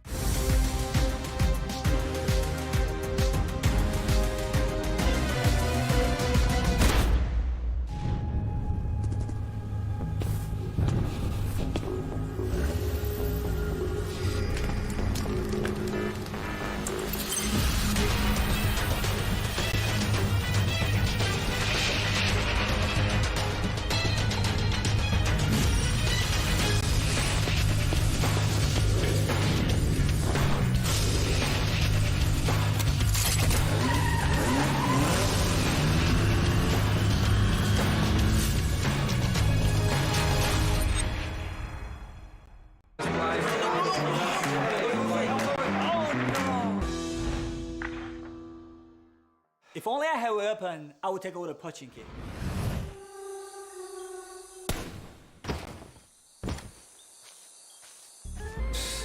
That's nothing. I clearly took down the enemy. If we were to keep the score, it would definitely be higher than this.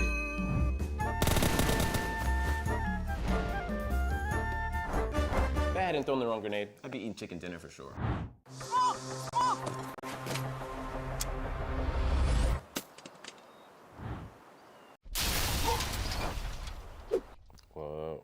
What's wrong, guys? If you don't agree, listen to Ultimate Arena. Arguments don't matter. Ultimate Arena decides the victor. Hey there, fellow PUBG mobile players! Along with the version 2.2 update, we have made a series of improvements on the game's basic controls. Let's take a look at the improvements. First, improvements to the controls and display. We have increased the display priority of the wheel when the throwing wheel is activated. Now it'll be easier for players to select the items they wish to throw. In this update, a countdown will be displayed whenever the play zone is going to shrink. This way, it will be made more aware of the next play zone, and players can plan their routes more effectively. We've improved the feedback effect of marked items. Whenever you tap and hold to mark an item successfully, the feedback will be more obvious when the player is aiming down sights. The markings within the scope have been optimized, so the sight is less obscured. When a player jumps, after respawning or deploying an emergency pickup, it's now possible to mark the battleground with light columns. After a team wins, the buttons for MVP likes and summon statue will be combined. Now players can send a like automatically whenever they summon a statue. On the results screen, we have added teammate numbers, so now players can use the number to identify each other and give likes to their favorite teammates. To make spectating more convenient for players, we have tweaked the button size on the spectating screen. This reduces the chance of tapping the button by mistake. I'm sure firearm balancing is a concerning issue for many players. In this update, we have significantly improved the burst shot of both the SKS and Mini 14 by greatly improving their handling. This will increase their stability fired consecutively and increase the damage dealt to enemies. Perhaps these two firearms will become your weapon of choice after the enhancements. For airdrop weapons, we have made some adjustments to the controls and damage dealt to better balance the airdrop weapons. In the new version, there are lots of new features worth checking out. When you acquire a firearm finish of your liking, you'll definitely want to admire it from time to time. In this update, we've added a Firearm Inspection feature. Players can now use this to admire their favorite firearm. During combat, players can tap the emote to enter first-person perspective to inspect the current active weapon. A friendly reminder, never inspect your firearm during combat, or you might overlook the enemies before you. Do keep in mind that this feature is currently only available for certain firearms, but it will be gradually rolled out to other firearms in later versions. The recommended layout feature is one of the many new features. When players customize the controls, it's now easier to apply a custom layout recommended by the system with one tap. We've also added a trunk system. Players can now make exchanges while riding vehicles. Use this feature to exchange supplies with teammates. But remember, the size of the trunk depends on the vehicle type. The visual presentation of profile cards have been improved. Players can now set their gender on their profile cards. On the results screen, we have streamlined the results process and improved on the layout, as well as the MVP results emote. On the new results screen, assists will be included in the stats. In future matches, you can try cooperating with your teammates. Even if you don't make the final strike, assists will help boost your results. We have added stationary targets to the training grounds. After firing, the damage dealt and bullet trajectory will be displayed. This helps to more closely recreate situations that players may face in matches. To make it easier for players to practice shooting, the most recently used firearms configuration will be applied by default when entering the training grounds the next time. These are the major improvements for the basic experience in version 2.2. If you want to learn more about this update's content, don't forget to follow the official PUBG mobile community. Winner, winner, chicken dinner. See you next time.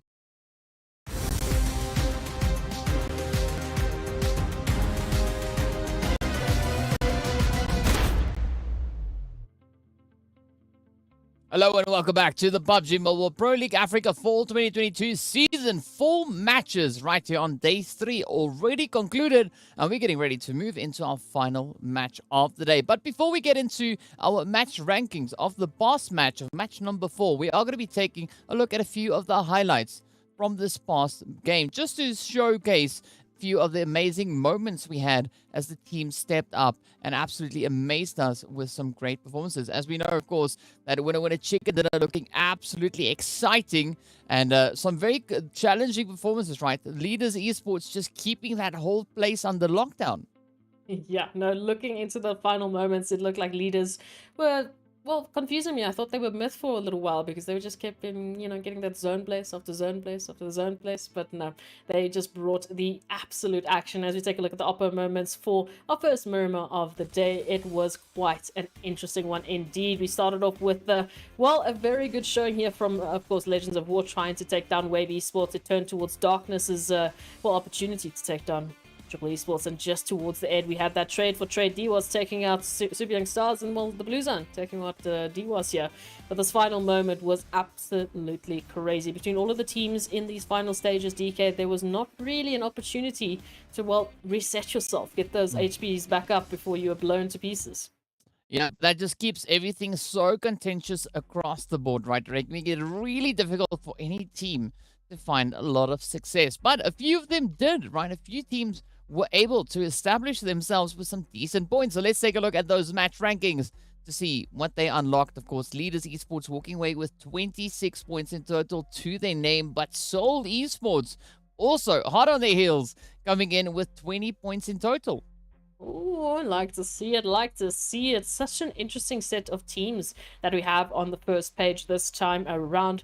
Of course, taking a look at it, Darkness and Wave Esports, it's good to see those names. Even Slime 4KT, Desert Flame, just to see them on this side of things. It is a fantastic showing for them, as well as Arab Golden, staying consistent, picking up at least points one way or another. As we take a look at that second page, of course, we finish off with 5 points in our top 8. Moving into the second, I am expecting things to obviously drop quite significantly, but hey, at least we have majority of the teams picking up some points one way or another. But unfortunately, DK, 2 points is all that Virtual Gaming are going to be adding to their little bit of a contention against 1 million. You know what? You got to take what you're dealt, right? And yeah, I mean, we still see a team like TEAMLAG, for instance, coming in with those 4 eliminations, even though they got taken out a little bit earlier on, not managing to survive into those later stages. I mean, 14th place, that is still a little bit of a tough one, but still making up for that at least then with those 4 elimination points coming through. But as we're now getting ready to see what our final match of the day will have in store, we know the plane is getting prepped up. The players are readying themselves to see where they're going to be jumping down. And of course, without any further delay, we're going to be hopping straight on over to look at our flight path, and it is going to be starting over at the lovely Al Azhar, which we can see situated just down below. Which seems also then like we are going to be heading all the way over towards that western side. So it's looking like a way more balanced flight path coming through this time around. Yeah, so a great opportunity for the teams to really go anywhere they truly wish. I mean, especially we have some fantastic teams jumping into the northern portions already. As we can see, Zero Tolerance and Super Young Stars obviously heading that direction. But as we know, Virtual Gaming, Titans, Darkness, Wave Esports, they played their matches for the day. So no real opportunity for them to climb the rankings of this week, at least for today. But the rest of the teams looking to close those gaps. These are the opportunities to really put on the best performances of the day. On to Miramar so far, DK. We have had a very interesting set of engagements on Miramar. I feel like the teams are constantly just a little bit on the back foot in terms of those, rotations because of the crazy shifts we've been having. We keep, well, basically forcing the teams into these really awkward engagements, and they suddenly have to be so quick with their 180s, their 360s. They need to keep their heads on swivels. Oh, yes. I mean, the swivel is the name of the game at this point in time. I mean, Marshall definitely doesn't need a swivel, as we can see. 391 meters coming through there. That's absolutely insane.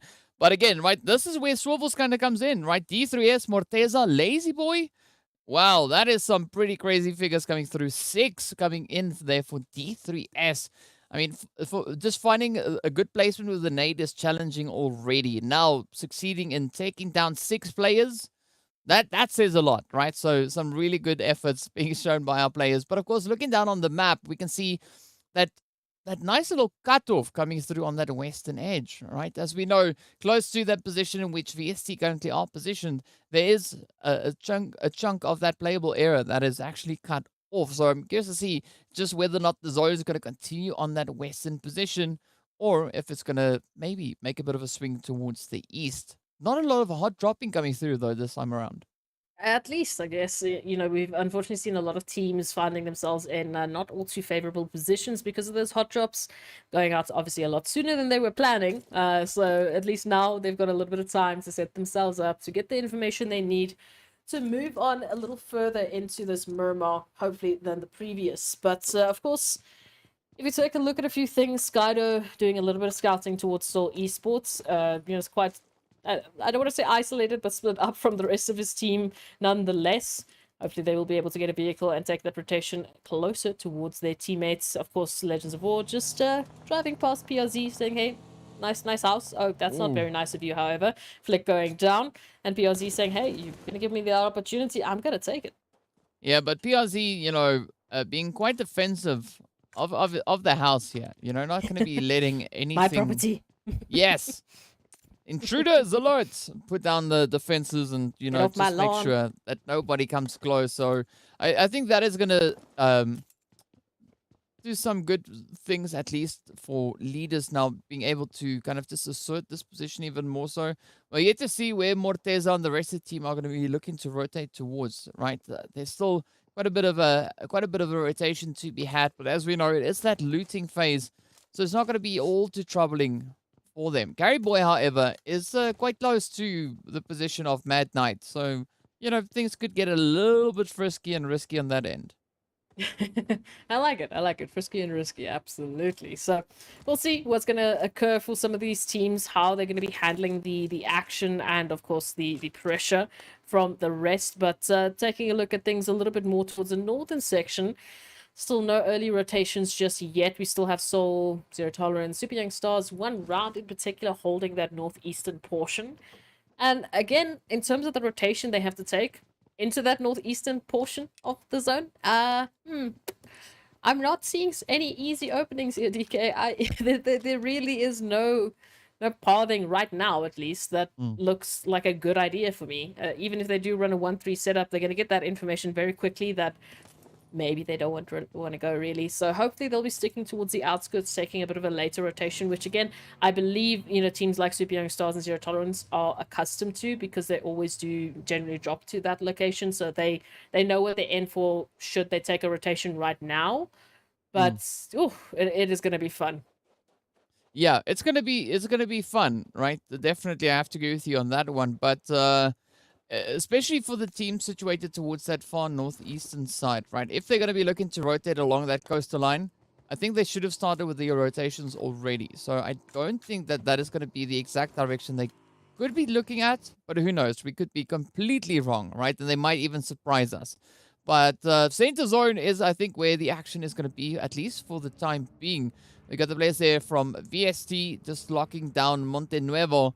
But we did see a little bit of that altercation action coming through between Lag and Legends of War. And now as the rest of the teams are starting to make their way on forward, especially those edge positions, I think that is where the money's going to be at. Oh, absolutely. And it allows them that extra little bit of space, that extra little bit of opportunity, but we'll wait and see how they manage it. Of course, taking a look towards the the center, we do have already VST leaders, Lag, Legends of War, 1 million, Triple Esports, and Mad Knight. Currently nicely set up, getting themselves prepped and ready for all of the teams and the influx of teams moving in from that northeastern position. As we see, Zero Tolerance already making their approach, with Skydo actually being their scout right up ahead of Soul Esports. So hopefully they will be able to regroup quite safely, and Soul Esports will give them that space and maybe respect it. But again, we know this is PUBG Mobile. The teams, if they see an opportunity, they're likely to take a look at maybe taking it. Yeah, but I don't know if they're going to be able to catch up to Skaldo, right? Because he's quite far up ahead, all the way over in towards that Impala and beyond.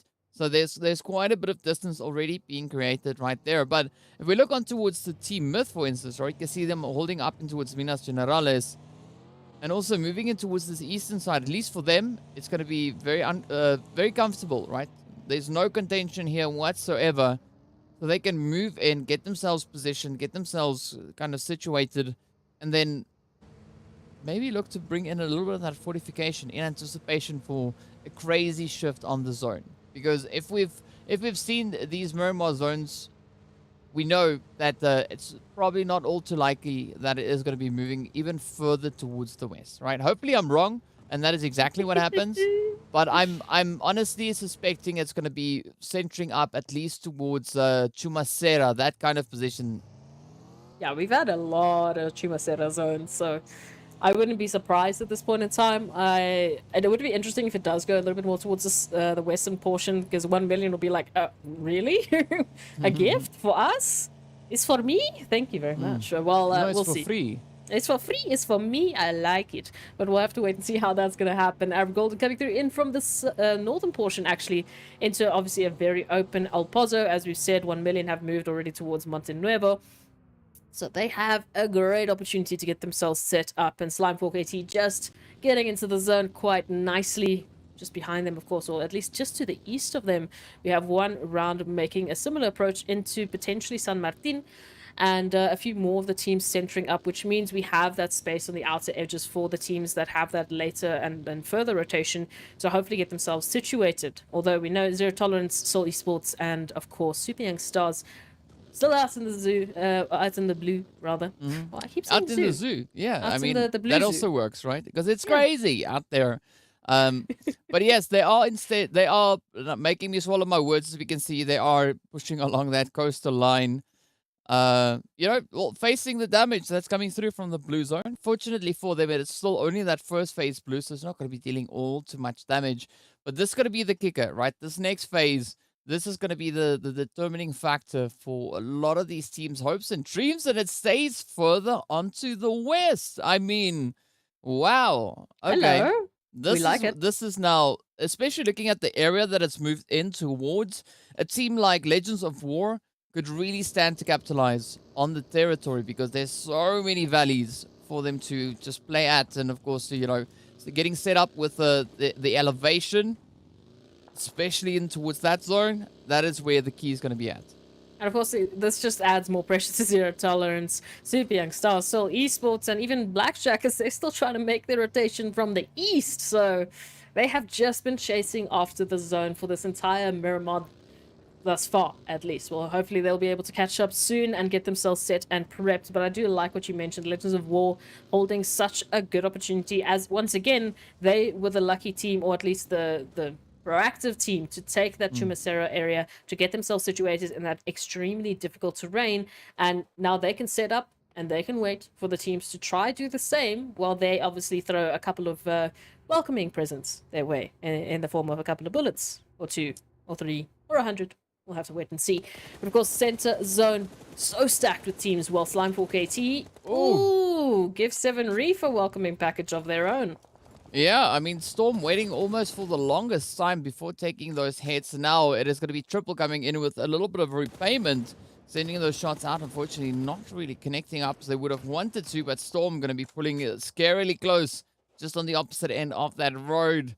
And could this be the vantage point now for Storm and the rest of Slimefork AT to try and leverage? Of course, Koa also now quickly patching themselves up. That nade almost making it all the way across. But Storm instead using the opportunity to take that as a bit of an escape, right? Using that opening and now just rejoining back to the safety of the team. Meanwhile, Arab Golden and 1 million are going to be clashing not too far from here, right? Just over towards that western edge. But 1 million now going to be perched on high and looking to capitalize on their vantage point. We'll love to see it. Now, come on. Give us a little bit of that action already. Arab Golden, unfortunately, feeling the brunt of the action. But hey, 1 million, it doesn't look like they can stop anytime soon. Like we said, is it is for me?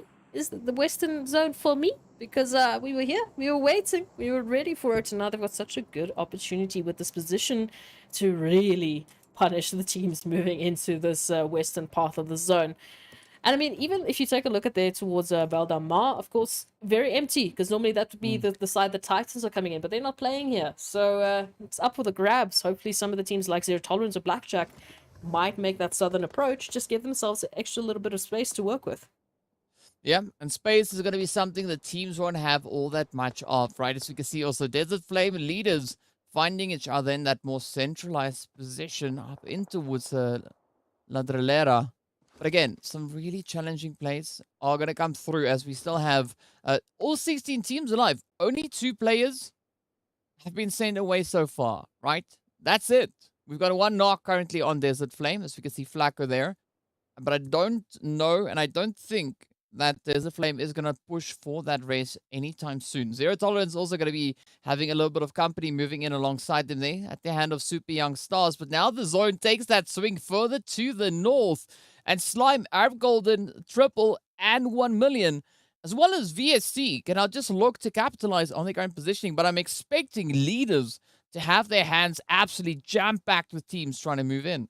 Once again, they are the gatekeepers here for all of the teams and the influx of rotations that these teams are going to have to force their way through. But of course, Mad Knight 1 round, just holding a little bit of information here. Mad Knight letting 1 round pass for now, because they have a lot more to worry about. Seoul Esports moving into the territory, Lag on their way to do the same.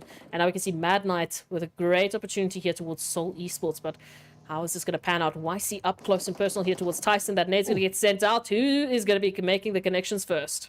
Well, neither of them, right? As we can see, that nade not really finding its point. Tyson now setting up another hit there, trying to lock in those knocks. But of course, Seoul Esports doing the dance around the rock here as well, looking for their own bit of an opportunity. But still, a very kind of spread out play with Mad Knight with their backs to the zone, focusing solely on the players here from Seoul to move on forward. But will they be able to ascertain the exact position of the Seoul Esports team? It's going to come down to, well, how well they can fish out with those nades. We'll have to wait and see. Now, Mad Knight's, ooh, just backing on up, trying to get those great off angles with Scholar, just narrowly making that miss. But we'll have to wait and see 1 round. In the meanwhile, they have spotted out the Desert Flame camp, and I don't think they got the warm welcome they were really expecting.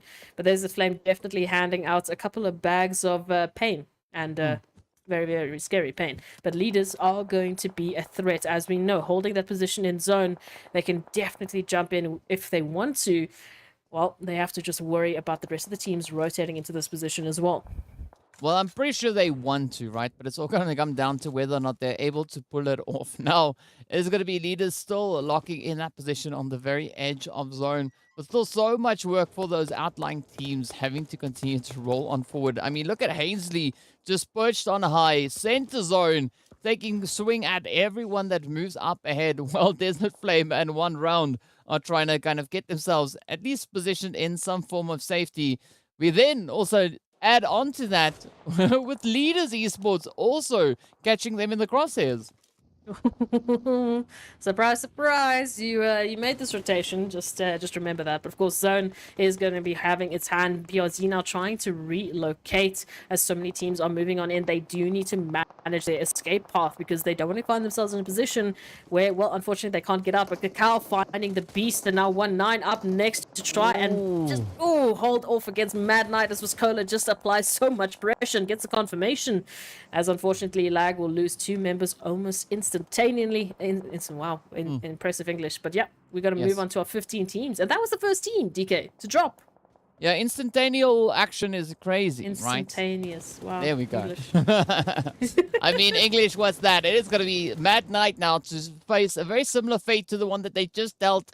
As we can see, Leaders now looking to reach on through, finding that hit. Again, Leaders now also getting hit in their own bit of third-party action with the Super Young Stars moving in right hot on their heels. So there's a lot of exchanging happening all over the place. Zero Tolerance also getting packed up, and up comes Mord now looking for a bit of an opportunity. So close, could almost smell it. But will they be able to find that angle? This opportunity, though, is going to be a great one for Mad Knight as they get the chance to get themselves reset before pushing further and further towards that zone. I mean, but Leaders still have to get themselves in a little bit of a better positioning. Absolutely, and of course they have to do this right alongside Super Young Stars, Mad Knight. Even 1 round, it isn't Flame. All running into... I mean, come on, take the ramp. It's right there. Please. It's okay. It's okay. I understand. We need to play this safe because this next zone is going to be absolutely crazy. So, moving into the zone, right, we've got VST, of course. We have Myth, we have Triple, we've got a little bit of 1 million, a little bit of Slime 4KT, a little bit of Soul, and a dash of Arab Golden holding the zone currently. A lot more teams having to fight their way in because, again, we have 14 squads up and alive into this next phase. So it is going to be a fight for space more than anything else. It's going to be a little bit of a fight of attrition, right? As you can see, VSC now trying to get themselves in a bit of a dominating angle up on the high ground. We got Leaders also on the approach. We got Super Young Stars looking to roll on through. I mean, it's pretty much everyone except for Zero Tolerance and Lag because they're not here. Now, it's going to be that mass convergence of teams looking to push through.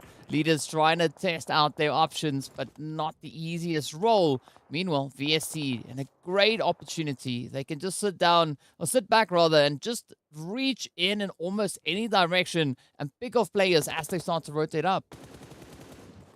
Oh, so esports now. A little bit of line of sight, a little bit of information here and there onto Slime 4KT, onto VST. I mean, take your pick. Right now, they need to decide what is the crucial moment. What is the crucial angle we need to focus on here? Give ourselves some space. And who is the immediate threat? Of course, Blackjack, unfortunately, getting sent back. So now we're down to 13 teams. So at least everyone going down here will pick up a placement. At least. At the very least. Because we have no idea how this is going to go for any of these teams. So many potential problems, especially here for Seoul Esports with Slime 4KT pulling up into these compounds. Yeah, it's going to be a pretty tough one, but let's see whether or not they'll be able to get it secured though. I mean, again, you're going to be absolutely on your toes when it comes to playing these positions, because you can see Solar and Slime in very close contention here, but still those third-party plays coming through from the players of Myth as well as VST, so a lot of caution needs to be put in. Yeah, absolutely. Seoul Esports now. Again, they're trying to spot how they're going to handle the situation, because again, Slime 4KT, they are basically holding them in this position. And as we take a look at that zone shift, that is going to determine how urgent it is for them to deal with Slime. Well, at least not too bad. The zone really favoring Slime Triple and Arab Golden now, as they fight for control over this final zone. In the meanwhile, well, all other, 10 teams, they need to rotate on into safety. Well, it's now only the other 9 teams, right? As Mad Knight also get taken on down.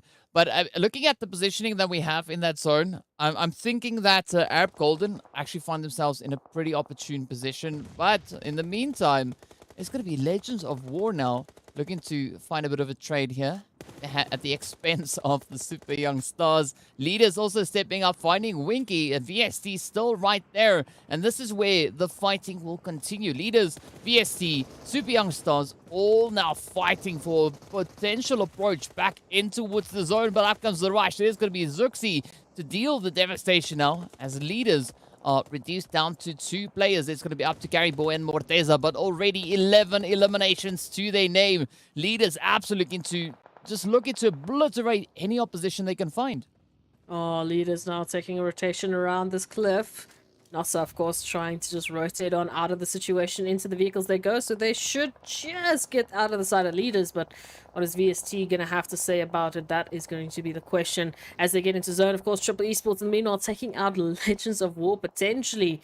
But of course, Seoul Esports now, they are looking to give themselves space, and that has to be right through Slime 4KT.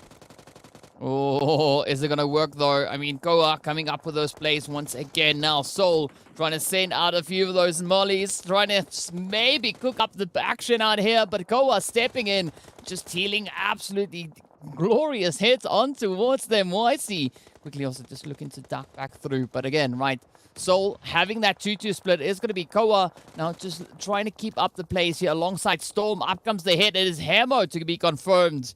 And a lot of aggression now being utilized here by Slime 4KT. Oh, let's move it on in. VST up the next team. Koa now holding a little bit of information here.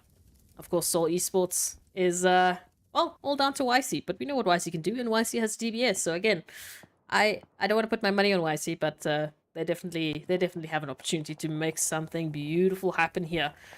But again, we have to take a look at the zone. It's Slime 4KT, it's Triple, 1 million, and Arab Golden alongside Legends of War, at least Lashin, who are holding some great opportunities here. But now it is the fight for control as 1 million are getting flamed out of the building. Oh, yes. It looks like Seven Reef and the rest of Triple, they really want this position under their control, and they do find Marshall, though, as M7MD moves forward. It's going to be up to Venom. Looking to see if they can keep up the defensive angles. Yes, indeed. Oh, but down they go. It now turns to Senke. Quick little bit of a dash around the exterior. The shots connect, and it's going to be M7MD to send 1 million backing. But in the meantime, the zone has taken that absolutely insane shift in favor of Arab Golden. And this is going to be that golden opportunity for them. Of course, Soul also now getting traded on down.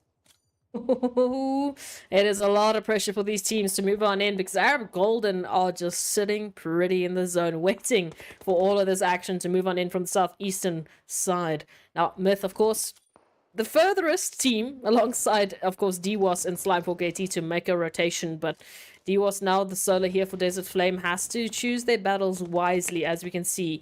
Very exposed towards Myth, but has an opportunity as well to take out their rotational path here. In the meanwhile, Nade's getting sent out to Slime4KT, Plaza, and Bronzo. Ooh, I don't know how they're going to be dodging and weaving between these nades. Oh, I mean, I was just about to say D was finding quite a few angles over on towards Myth, but with that, it was that final hit of devastation being dealt. Down they go. Now, Mo is up to Myth, though. Still looking to make a bit of a play. Moment and Broly on the slow, steady approach. But they find a bit of opposition at the hand of Slime4KT Plaza. And the rest of the crew now just absolutely taking them down. As you can see, that being the end of Team Myth. 4 teams now remain. Triple Esports still having the favorable numbers, right? Full squad at their disposal. Arab Golden, however, they've got the controlling position moving in towards the zone. And with that, it is going to be the end of Lashin as Legends of War gets sent off. And Chemo trying to set up a bit of an anchor point. Oh, but Plaza and Toronto could be the determining factor here. Do they choose to get involved with Triple? Do they choose to just rotate on into the zone? That is going to be the question. Maybe for now they are keeping quiet, waiting for the better angle. In the meanwhile, Arab Golden trying to keep track of both of these teams as the smokes get popped. And the smoke run has to happen here for Slime4KT. They're choosing to take this a little bit quiet. On their feet they go. And Arab Golden just looking and scouting for information because they don't quite have the positional based on where these scouts are going. But oh, Plaza, goodbye. But now, potentially, we'll see what Pronto can do about it. Oh, I mean, it's going to be quite the challenging play. But, out comes the Bolties once again. It's now up to the place here from Triple Esports, looking to lock down at least the southern position. Again, that re-knock comes through, and with that, it is the end of the road for Slime4KT. Arab Golden now in a golden position to potentially lock in their second winner chicken dinner. I mean, this week so far being absolutely amazing for the entirety of Arab Golden. But is it going to be on the cards? Triple Esports still posing somewhat of a threat here. You can see Ilias just trying to set up that position, having the angle in the zone. But look at Triple, all lying here in single file, getting ready for that push. I don't know if they've got enough smokes left, but I think that is the only way that they're going to be able to get themselves back into contention. Yeah, look, I see not many. I was just jumping through the utilities there for the players, and it's not looking great. And yeah, single file line because, well, that's all the cover that they have to work with. Now, Arab Golden going to be sending out at least Wiz to just get a better angle on things. And, oh, this is dangerous now here for Triple Esports. You can see Wiz just spotting out the pixels, going to be sending in the bullets, but Seven Reef is going to be quick enough to at least give them a little bit of a breathing room. But what else can they do? I mean, I sincerely thought that that position by Wiz was going to be, that's going to be where it's at. But Triple now pulling it out of the bag, just stepping up, and now all the pressure turns on towards Ilias and Angelo. But they're not yet really secured within the zone. They got this slight edge position. But I'm feeling quite worried for Triple Esports, right? They're going to have to start to move. The blue zone will leave them with no other option. And this exposes them entirely to Arab Golden. Up comes the mow down, the spray down, the shots connecting up, hit after hit, knock after knock, and this could be the end. Yes, indeed it is. It is going to be Arab Golden to lock in their second winner chicken dinner with an absolutely insane amount of performances coming through. What a challenging zone, but Triple Esports making it so dang contentious, right? Arab Golden locking in those 6 eliminations to add to the tally.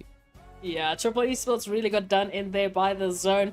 Not having the vehicles to make the rotations, not having the smokes, unfortunately. Nothing was really working out for them in the final moments, but kudos to Arab Golden for just taking a look at those rotations and making sure that the play was going to be in their books.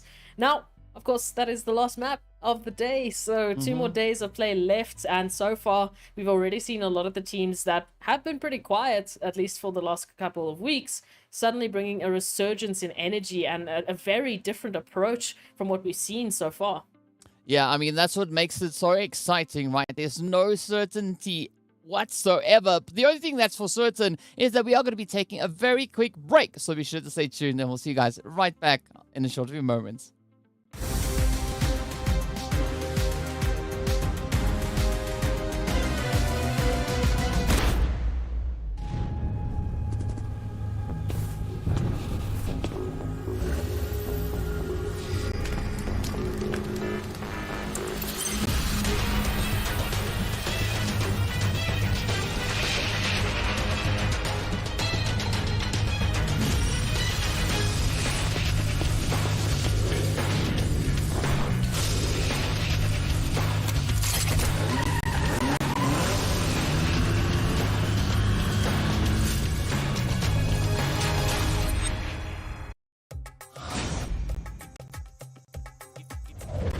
Hi everyone! In PUBG Mobile version 2.2, we'll officially release a new Battle Royale map, Nusa. Nusa is a 1 kilometer by 1 kilometer tropical island. The island is bright and sunny and has beautiful beaches, rolling hills, and dense vegetation. In addition to the natural scenery, it also has many areas that have a unique style and combat characteristics. Without further ado, let's take a closer look now. As a whole, being a 1 kilometer by 1 kilometer map, Nusa is the smallest map PUBG Mobile has released to date. It also has the most compact structure among all the Battle Royale maps. We can make some comparisons by looking at the data. Erangel is 8 kilometers by 8 kilometers in size, and 100 players participate in each match. This means there is an average of 1.56 players per square kilometer. In Nusa, an average of 32 players fight in a 1 square kilometer area. Conflicts are intense, and players will start shooting right after landing. In the southern part of the map is a heart-shaped island. 2 paths connect this island with the gorgeous Pink Beach. The Ferris wheel and hot air balloon are both located on Pink Beach, which highlight the romantic atmosphere of the beach. But keep in mind that the terrain of Pink Beach is rather open and has little cover within a certain area. If players want to move around Pink Beach, they can do so with the help of smoke grenades to obscure enemies' vision, or push the beach balls on the beach and use them as moving cover. But if you do so, remember to keep an eye on their durability. In short, Pink Beach is beautiful and romantic, but you must take care if you plan to spend some time there. Bulan Bay is located in the northwest part of the island, and the coast is quite low there. The cliffs on both sides have a large height difference, and players can move between them with a zip line, utilizing the advantages of high ground. Players at the top can observe where enemies are moving in the bay. Meanwhile, players in the bay need to move around covertly. There is also a cavern connected to the sea in the northern part of Bulan Bay. Players can jump there directly. The cavern extends in all directions, and players can explore this area. In addition to the natural scenery, Nusa also has many urban areas, of which the largest is Telepak Town, which is located in the southeastern part of the map. Buildings are scattered everywhere in the urban area, and close-range street fights can break out at any time. There are premium apartment buildings in Telepak Town. These buildings have elevators that can be used, which adds another dynamic to searching, attacking, and defending in the building.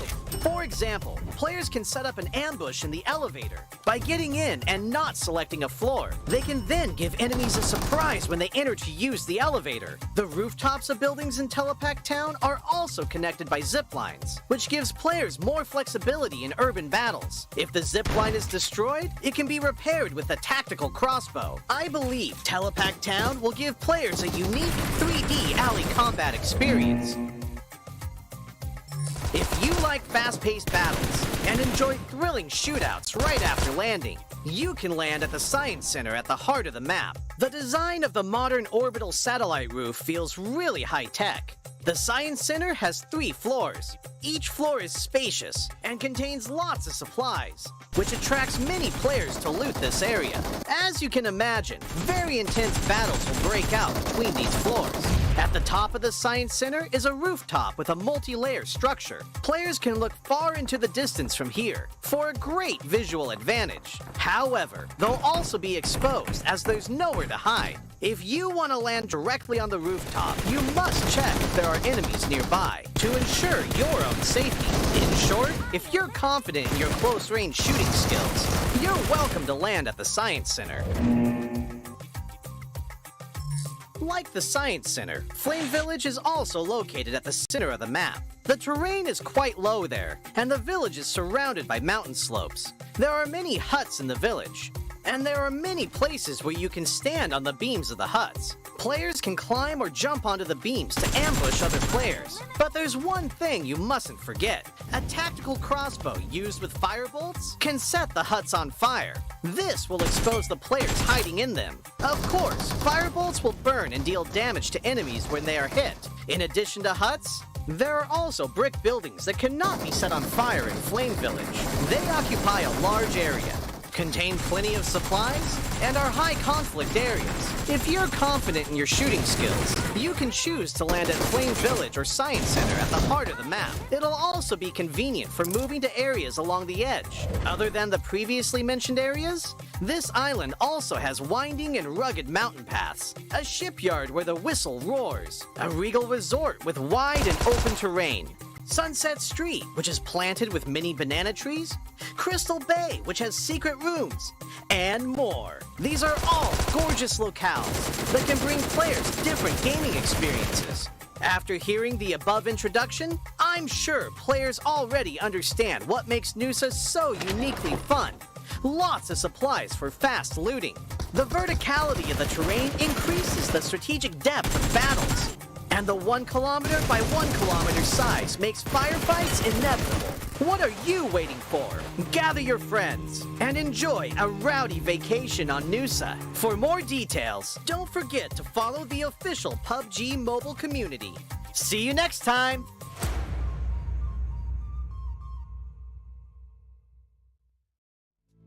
Waiting for somebody to come and save you from the cold of night.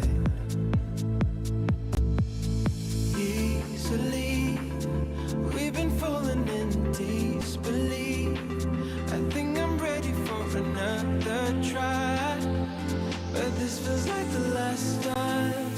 So why did you say goodbye?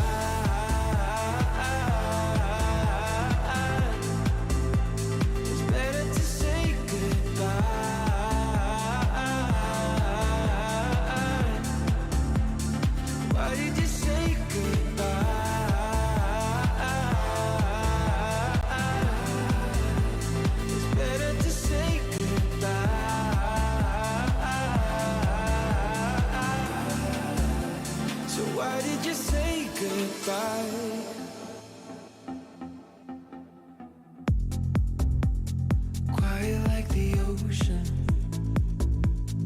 with the rumble running deep. This is how I see you, when you hide your feels from me. Why you heavy-hearted? Cut the silence, talk to me. Release your mind, get what you need. Easily, we've been falling in disbelief. I think I'm ready for another try, but this feels like the last time. So why did you say goodbye?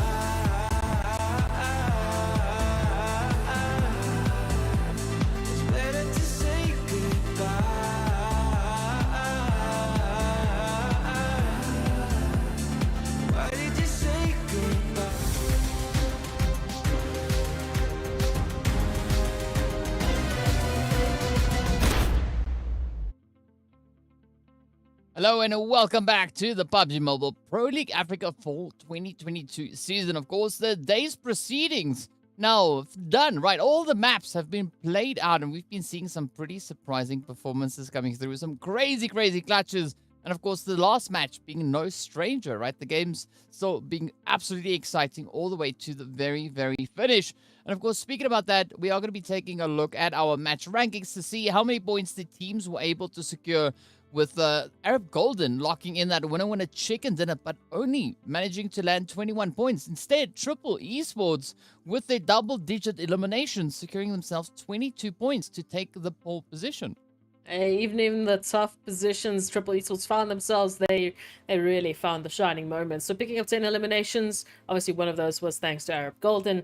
But as we go down the leaderboard, we also take a look at the leaders, Esports team, who picked up 12 eliminations. Absolutely ridiculous, but not too surprising from a team like leaders.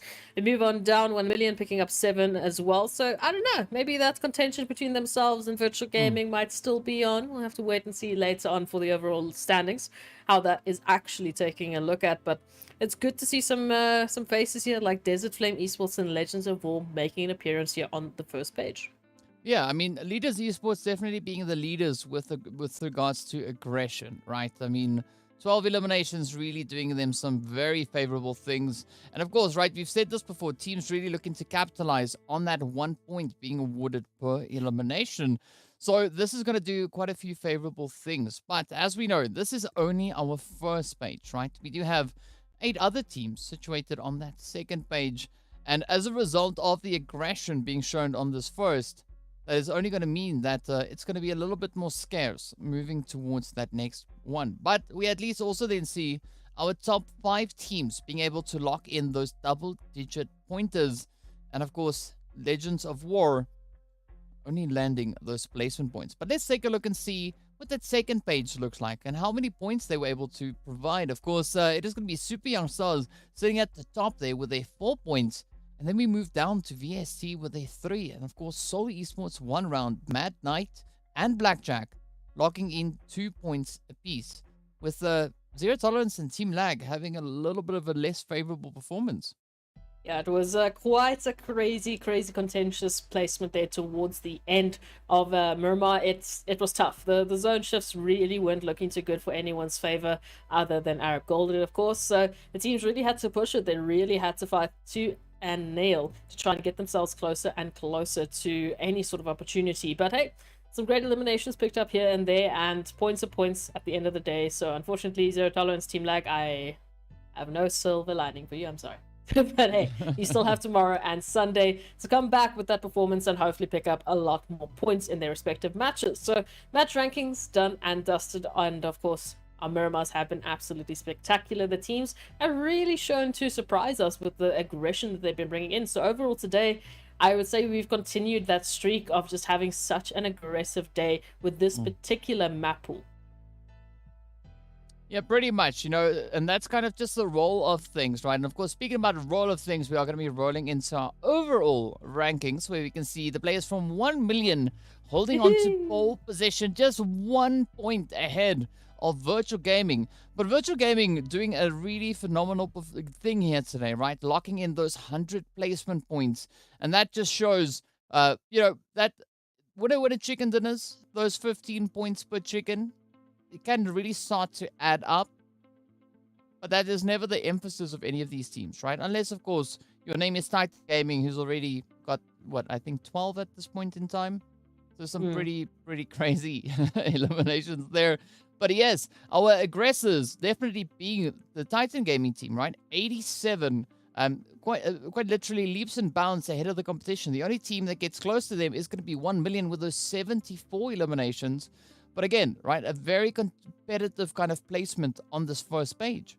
Yeah, no, absolutely. Again, just adding to the balance that Leaders Esports have been bringing in. Yes, now they are a little bit more spread out towards those elimination points just because of how today's games have been going, but it is a much closer balance than what we've seen from them in the previous weeks. And of course, Slime 4KT alongside Team Myth rounding up the top 8 teams. 85 points currently is the standing line for teams to get themselves on this first page, and they'll have to go through Slime 4KT, so it's not going to be easy. But hey, we'll take a look at those second pages and see how the teams have shifted things and how that top 12 is looking. So Desert Flame Esports, Darkness 1 round, and VST Gaming currently are teams rounding up the top 12, and that is obviously the opportunity to go towards Livic on Sunday. But hey, looking at 12th to 13th, it's 4 points, UK, that is keeping that alive. So I can't see that this is not going to keep us on the edge of our seats. I think literally once again, till the very last match, we are not going to have that confirmation. Yeah, as we know, right, it's all the way down to that very last game, and that's going to be where the money will be at. As the teams have been just shaking up situations, as you can recall from the finals for the spring season, right? Desert Flame just narrowly making it up into that top 6 on the very last game, right? And so there's all these opportunities that are going to come through for the teams. And as you said, right, it's down to the very, very last one to see who will be the teams to lock in those positions. Of course, as we know, after this week, not only the top 12, but also then our top 16 overall that are going to be moving towards that finals. But still, the team sitting on this last page, not too far away from still being in a position from which they can still make sufficient change. Absolutely not. Super Young Stars still holding strong at the top of this last page. Of course, looking to close that gap of about, what is it now? 14 points to get themselves into the top 16 and a few more points, obviously, if they want to get into the top 12. But we'll have to take a look and see how Saturday and Sunday's games are going to pan out for these four teams. Mad Knight, TEAMLAG, and of course, Blackjack Esports. But hey, TEAMLAG, we know the eliminations that they've been bringing to the table today have been absolutely phenomenal. So one way or another, they are starting to close that gap. Only 5 points away from Super Young Stars. And of course, we know just a tad more, and they could be finding themselves on the second page, or maybe even a bit higher. We'll have to wait and see. So it's good to see that these teams are still fighting tooth and nail right up until the end. Yeah, and I mean, we've never seen a consistent third page coming through, right? We know in the first week we had the players from Desert Flame, Zero Tolerance, Legends of War, and Darkness situated on that third page. Into second week, we had the players from Arab Golden, Wave Esports, Darkness, and Mad Knight. Now, looking on day 3 of this final week, yes, we are still seeing the players from Mad Knight situated there, but that is all going to change as we move into our final 2 days, right? Where the teams will still have those 4 matches per day to bring in the necessary changes. And in doing so, look to confirm themselves onto that second page, potentially, right? I mean, that is still very much doable. But as we know, it is going to be quite the challenge as the competition is pretty tough. And it's not that easy for any particular team to really get that runaway performance. It is a tough competition for all of the teams fighting, and of course they have to keep track, as we said, of so many standings. You know, we said PMG standings, we said the grand total standings, and then your overall standings for this week. But DK, there's a little bit of an announcement that we need to make in terms of where the viewers could actually be watching all of this action unfold over the next 2 days.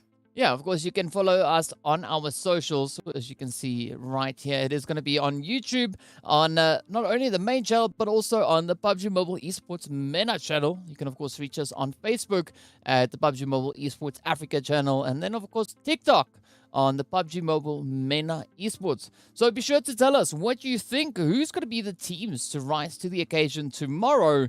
And also tell us what you thought of your favorite team's performance today. Be sure to include the hashtag PMPL Africa alongside your messages.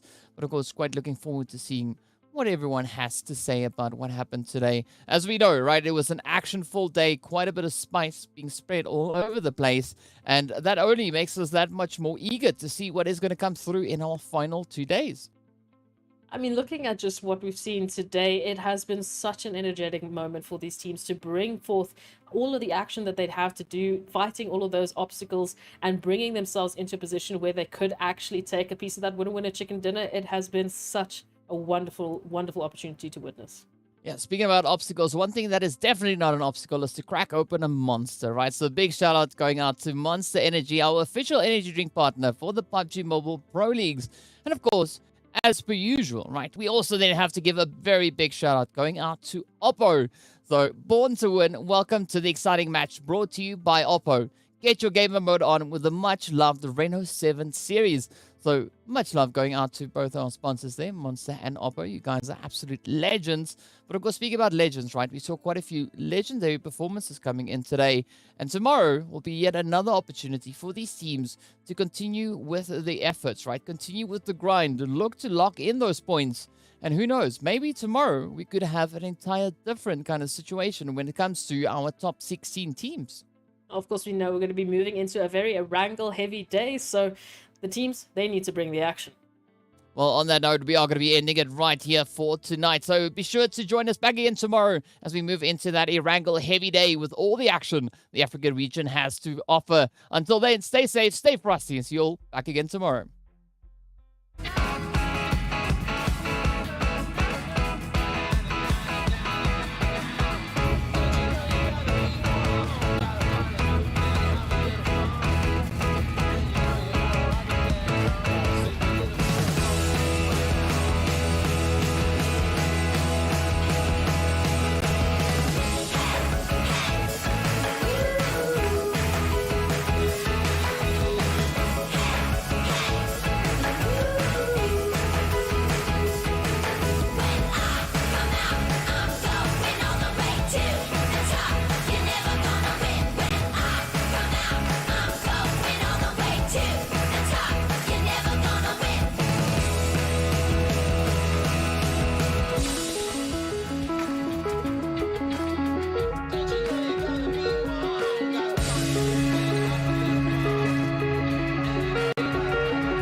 TEAMLAG.